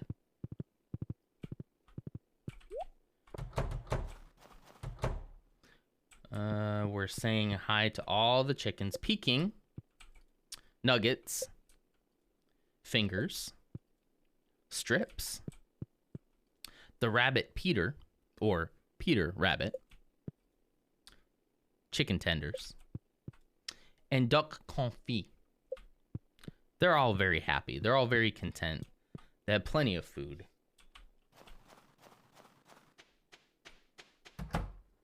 And then Mutton, who is a sheep, Lamb Chop, Steakums. I think Steakums was like my first cow, I think. Torpedo go wee. Baby Brisket, Kevin Bacon, Brisket. Maybe Brisket was my first one. Sirloin, Ribeye. I don't remember now. It's been so long. Chops. All my friends here, they're all good. They're good to go. We were entering. Oh, you know what? Before we end, maybe we should at least get into the 4th year. Right? The end is near for them. The end. Come out with the sword. It's dinner time, boys. Meat's back on the menu. Anyway. A beautiful time. I have really enjoyed this game more than I thought, which is why I'm kind of glad we're not technically leaving it, that we're going to continue on just with a different save file. Let's see. I should go ahead and put all this stuff. I just bought 75 honey. All right. We're going to come back. We'll come back to this for nostalgia's sake in like a couple of years.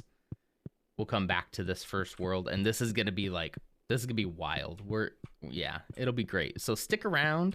2026, let's say. Not 2025. We'll come back. We'll come back to this save file, and we'll see where we are in life, and we'll laugh at the cheese empire. We'll have a good old time. It may not be that long. Oh, we better start some cheese. If we're going to keep this cheese empire going, we better start some cheese. Okay. Excellent. That way, when we come back, there'll just be like glowing cheese everywhere. Well, since... Hold on. I keep on thinking of more stuff to do. Our goal was always to do a little bit more of this. We can only do 2 more. That's all we got. That's all the resources we got is 2 more cheese press. So it's a humble cheese empire.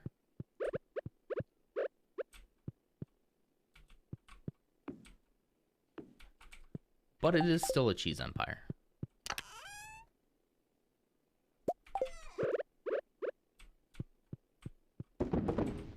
Should play Silent Hunter 3. Get out of your comfort zone. I'm not comfortable right now. I'm in great pain.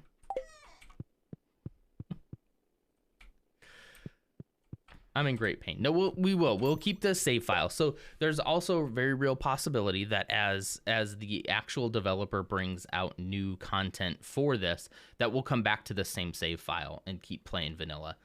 But I think for the time being, I think we'll go to expanded. I'm very excited about it. There should be a whole lot more to do. Like, as if there isn't enough already in here, like there should be a ton to do. Don't cry for the cheese. For the cheese will still be here. It will still be growing. The empire will always be here. You do not need the tears. Far Farm will always be in our hearts. And Ginger Island. Lonely Stone. What's Lonely Stone? What's that? What is Lonely Stone? Have we been there? Oh no. Don't cry for cheese, Argentina. Okay. All right, excellent. All right. Well, yeah, I feel comfortable knowing what the reward is for finding the rest of those walnuts. I feel comfortable not having achieved that. I'm anything if not a low achiever. But I'm serious, Elf. You should play Silent Hunter on stream. I'd probably watch that. Bum, bum, bum. Bum, bum. I'm looking for something real quick.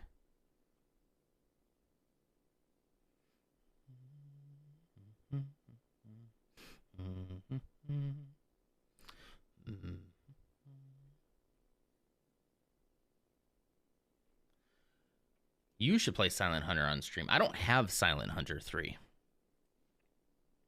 That is not something that I currently possess. Let's see. Ooh, hey, Kay, Steam Deck's here. You can play Elden Ring on the Steam Deck. Kay, what are your thoughts on Elden Ring? Is that going to be a game that you would play? Silent Hunter 3 is $10. 10. Good sir. Gosh, you can't even get full-size screenshots of it. Downloads in 8 seconds. No desire whatsoever. Yeah, I was thinking the same thing. I hate Dark Souls games. I played Dark Souls like once, and I put it down and said, nope, never again. But I keep hearing stuff about how like, oh, this one's so much more accessible. And then I watch somebody play a stream, and they're just raging. They're just raging on it. And it's like, nah. This looks like, are these cutscenes like some of those, do you remember some of the old cutscenes that are sort of like movies? I can't explain it, but this art style looks a lot like it. Or like Myst. Did you ever play Myst? Where like it almost looks photorealistic, but in a video game. It's weird. It's hard to explain, but I know what I'm talking about. You should too. Yeah, I mean, so before I drop $10 on a game, I'm gonna need to see somebody stream it. You know, I'm gonna need to watch somebody else play it. The bosses are so much worse in Elden Ring. Are they really? See, I had heard that they were easier. Or is that what you mean? Do you mean that they're easier and you hate that because you love the pain? Yep. Okay. All right. Yeah. Well, fair enough.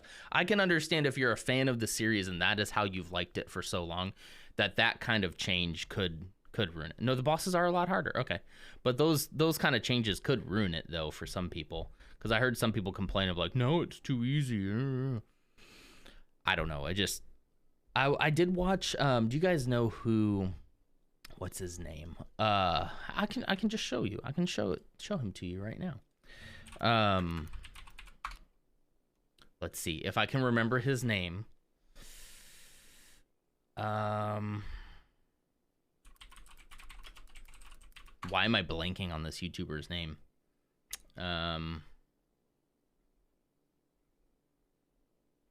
He should be in here somewhere. Arlo. Why am I blanking on Arlo? Good old Arlo. I did watch Arlo's video on this. And I don't know if you know who Arlo is. I won't play like the whole thing. But watching some of his gameplay did kind of like the open world stuff did kind of interest me a little bit. But then like it's the Dark Souls-y aspects to it where they're like, oh, you'll get killed by just a random skeleton. And then I jumped into somebody's stream and was watching them play it, and that whole you have died thing came up on the screen, and the guy just like, he didn't get super mad, but he's like, oh, I've been trying this guy for hours, I can't get him. And I was like, nah, that's a little too try-hardy for me. I'm good. Like, I don't need that. No, this isn't Craig. But this is Arlo. If you guys don't follow Arlo, Arlo's great. Arlo is like a Muppet monster who does video game reviews, and they're excellent. Sometimes they're just voiceover reviews, which is what this one is. See, this looks stressful as all get out. Like, no thanks. No thanks. There's just always been something about the Dark Souls formula that has never done it for me. It has never been like it causes me a lot of anxiety and makes me angry, and I hate that feeling in a video game. If a video game makes me angry, there's a very real chance I'm just gonna put it down and never play it. I don't have that same sunk cost fallacy that a lot of people do when like, well, I dropped $70 on this game and I'm already halfway through. I got to finish it. If I get frustrated by it, I'll just drop it. Hey, bud. What's up? Huh? You want buttons? Okay. That means we must be getting to the end of the stream if it's button time. It's button time. It's button time. Bye-bye. Bye-bye. Bye-bye. You want to push it? No. Uh-oh, you just hit the desktop button again. There you go. You want to wear the headphones? Okay. Buttons! Okay. It's much harder when I'm standing. Oh, oops. He what? No, Dad. Say hi. Can you say hi? Hi. Oh, he's watching Elden Ring footage, sorry. Button. Buttons, go ahead. Oh, careful with the mic. Oh, go careful with the entire keyboard. I need to make this where this can get over to you. I changed it. And hang on, let's move the keyboard. Oh, careful, don't, you're gonna bust their ears out if you do that. Hi. Hi. Okay. I also do this on it. Yeah. Oh, I don't know what that means, but okay. Okay, push the buttons. No, push the buttons. Okay. Okay.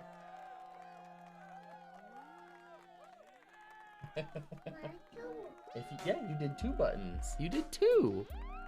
Do you want to count for them? Do you want to count? Okay. We've been learning how to count. So here we go. Okay, ready? 1, 2, 3, 4, 5, 6,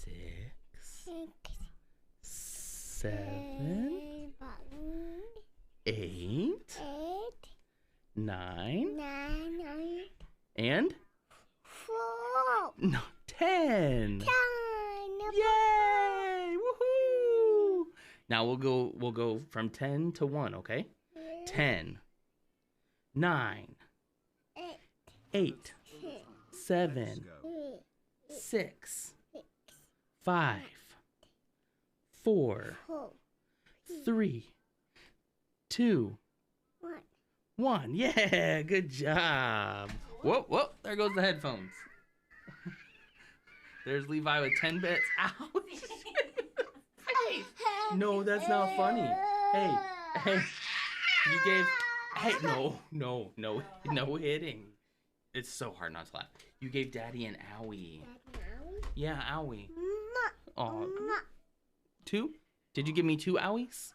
1, 2? Give me 2. Give me one more kiss. Oh, say, I'm sorry, Daddy. I'm sorry, Daddy. People are going to clip that, aren't they? Clip him just whapping me in the face. Okay, get out of here. Go on. I could see that on repeat. It is really, like, it's hard. You don't want him to hit. But then also at the same time, it's kind of friggin' hilarious when he does it. And he tries so hard not to like laugh at it, but I'm glad I'm not there. He would have seen me laugh so hard. I was trying not to laugh. I already clipped you were saying you were in pain. Okay. He would have 200% thought that was okay. He does pretty good with, like, when he does hurt somebody, he does fairly good with the whole, like, hey, you gave someone an owie, and he'll walk and be like, sorry. But in this moment, I think he thought it was just too funny because I was laughing a little bit. And Ashley was over here laughing too. So, anyway. All right, well, that means it's 9 a.m. I should probably get going. I don't want to stop, if I'm being honest. I just want to do this until noon. Is that possible? Would my wife allow it? She's watching right now in the other room. She probably wouldn't. See you, Clumsy. I hope you have a great day. I'll see you all tonight. I should be back on tonight with, let's see. Oh, we're doing Minecraft tonight, right, Kay? We're doing Minecraft on the server. I'll get back into I'll get back into doing the Millennium Falcon build. Yeah, she said no, it's not possible. I knew it. I knew she was watching. He enjoys the pain. He does. He does enjoy my pain. Can't talk. Merchant ship ahead. Oh boy, Elf. Don't attack the merchant ships. I think that's wrong, right? If you like Stardew more than family, go for it. Oh, geez. Well, I gotta go, guys. No, I don't. In fact, we are done with this current playthrough of Stardew. We'll be starting Stardew Valley Expanded next week. I will try to get on sometime before and install it all. Hang on, I gotta sneeze.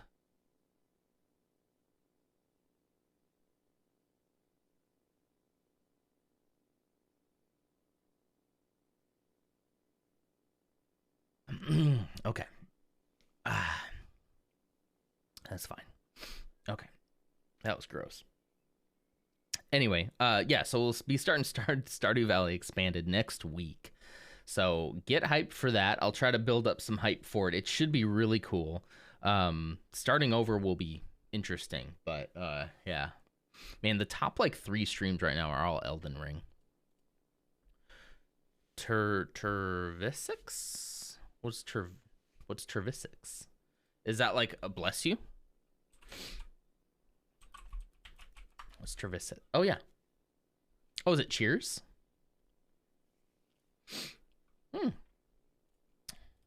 Lars, I hope I really do. I hope everything goes okay for you. I understand your hesitancy. It's Gusendite, or both. Okay, so like basically when somebody sneers, you just say cheers or bless you. Yeah. It's kind of funny. Like we're like, oh, God bless you, and you're all like, cheers. There's to a good sneeze. Everybody needs a good sneeze every now and then. Cheers. But yeah, anyway, I hope everything goes well for you. I hope that you can kind of get through some of that anxiousness, even though I totally understand. Everybody else too. Like, I don't know where everybody's coming from, but stay safe. Take care of yourself, most importantly.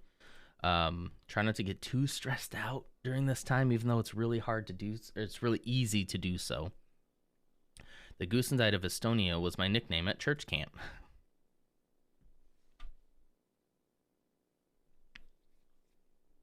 All right. What? Don't mind Kay. He had a lot of nicknames growing up. Some of them made more sense than others. This one, I gotta admit, they weren't being super clever on when they gave you that one. I don't know. That seems super specific. Something had to have been going on. I'd love to hear the backstory sometime. Anyway. Goosendite of Estonia. Lars, in you know what? I tell you what. We're gonna go. We are gonna go, but we're gonna give you something, okay?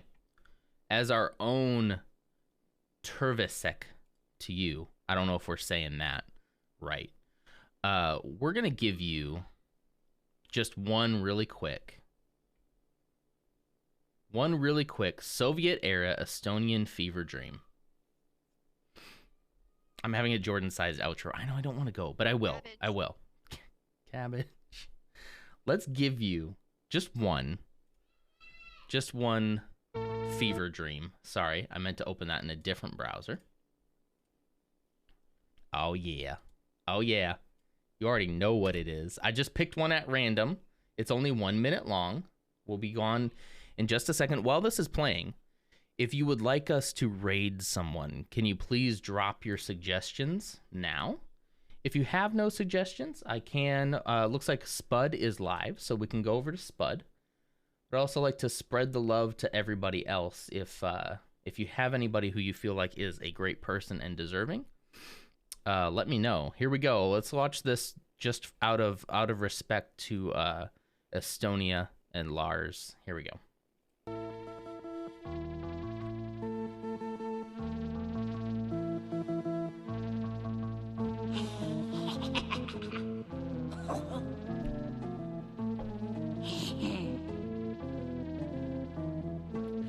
Nüüd on mu kohus, olgu kas või elu aus, ülimusekas on seadus, parim palk on tema headus, kättemaksu plaan on tõus.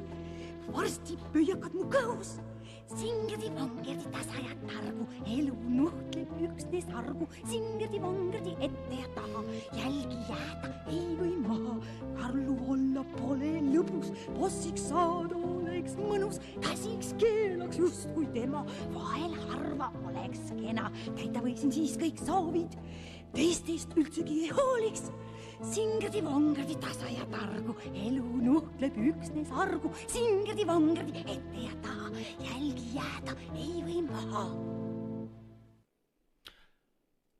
I agree. The moral of the story is keep your friends close and your enemies closer. Watch out, Putin. We're coming for you.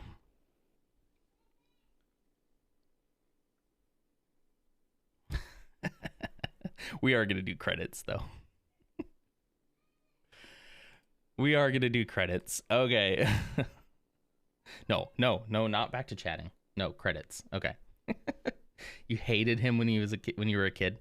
Do you want to give us like a little, while we're doing credits here, give us a little lesson about what that was about? It was kind of catchy towards the end there. Let me bring credits in. While you're thinking about that, I want to thank everybody. Thank you so much this morning. It's been another really, really fun day. It looks like most of our shout outs this morning are going to go to Small Levi. Small Levi with, let's see, what's the total bits here? 12 bits total. Levi, I always appreciate your bits. Always appreciate you being here. It is fun. You always make it interesting. We do have text-to-speech on. You can do text-to-speech with bits with as little as 1 bit. And you can say whatever you want within TOS. It's pretty cool. It's pretty cool. It was from a cartoon. Okay, he was singing about leaving no trace behind. Okay, so we weren't too far off. And it was from a cartoon with the 7 dwarves, but not the Disney ones. Yeah, so like, I mean, Disney stole a whole lot of the like old folklore stuff and made it their own. But there was like, probably from like the Grimm fairy tales or something. I don't know how far back the 7 dwarves go, but yeah. That was just like a rat, not a fever dream. Would have been more of a fever dream if we had understood it. Yeah. I don't know. Yeah, I would have been like, wait, how do I know Estonian? Is that what you all speak? Do you speak Estonian? Is that the language? I apologize for being ignorant of that, but... okay, well, that is going up. Let's raid somebody. Who do I have? I think we could probably go to Spud, if everybody's cool with that. Spud is playing Let's Build a Zoo, which looks very sweet. Sorry, I got an ad. I'm going to mute that for a second. Yeah, let's go over to Spud. Spud497, reviving Club Penguin, but playing Let's Build a Zoo. Just one thing about Spud is like, they may or may not be Spider-Man. So, you know, keep that in mind. Spud is in London. So try to be nice. I don't know what them being in London has to do with anything, but there you go. Yeah, here we go. Oh, this looks like an adorable game. Okay. Well, all Spud is saying is that no one's ever seen Spider-Man and Spud in the same room. Spudderman, yeah. So you never know. Raid Spud 497. Oh, I just did Spid 497. Spud 497. So I hope you'll join in that. I'll try to stick around as long as I can, but obviously, you know, it's getting a little late in the morning. So I do love my family more than I love Stardew Valley. So, you know, I'm gonna go hang out with them for a little while. I'm also very hungry, so I need to do that. Okay, you're all ready. Thank you all so much again for joining, and let's go show some love to Spud. I'll see you all again tonight. Screen, fuck the rabbit enclosure. There's too many of them. It would be cool. Hey, Nanda, thanks for the raid. Welcome, everyone. How you all doing? What's going on, my friend? It's a raid. Everybody run. How are we doing? What's going on, folks? You are watching me build a zoo. Fuck the rabbit enclosure. See, someone gets it. Someone gets it. You can't it's too busy. They're constantly breeding, as rabbits are wont to do, and they've got tons of little balls to play with, and they're just being assholes. They're such needy little bastards. I hate them. This looks adorable. It's great. It's called Let's Build a Zoo, and we are reviving Club Penguin. Admittedly, our penguin status is nil at the moment. We have no penguins, but that's because we need to obtain the penguins, and it's a right nightmare trying to get the penguins. It's going to take us a while to get to penguins, but as soon as we do, we're going to become an all-penguin zoo to the best of our ability. I have cunning and devious plans for the penguins. We just need to get said penguins. So right now, we're just, it's always good to have life goals. Exactly. Are they capybaras? They are capybaras. This is Thumper and Laney, our two capybara. Male and female. Hoping at some point Laney might get pregnant, and then we're going to have multiple capybara. I hope. We've also got two pigs. We've got Tipper and Nelly. And we can selectively breed them to try and get new types of pigs. So we're going to return these guys to the pen. We can actively breed the capybara together. So let's do that. Let's get these two, and hopefully we'll get some new capybara. I love them. Doesn't happen to be on Switch, does it? I'm not sure as it goes. I'm really not too sure. It'd be awesome if it was. Looks like something Mrs. Nonda would like. It's great fun. It is really good fun. We can do... Hey Frank, what's going on? There's an interesting twist to this game. So you'll notice up here we've got morality. Is there a tapir and Cotswolds? Oh, that's cool.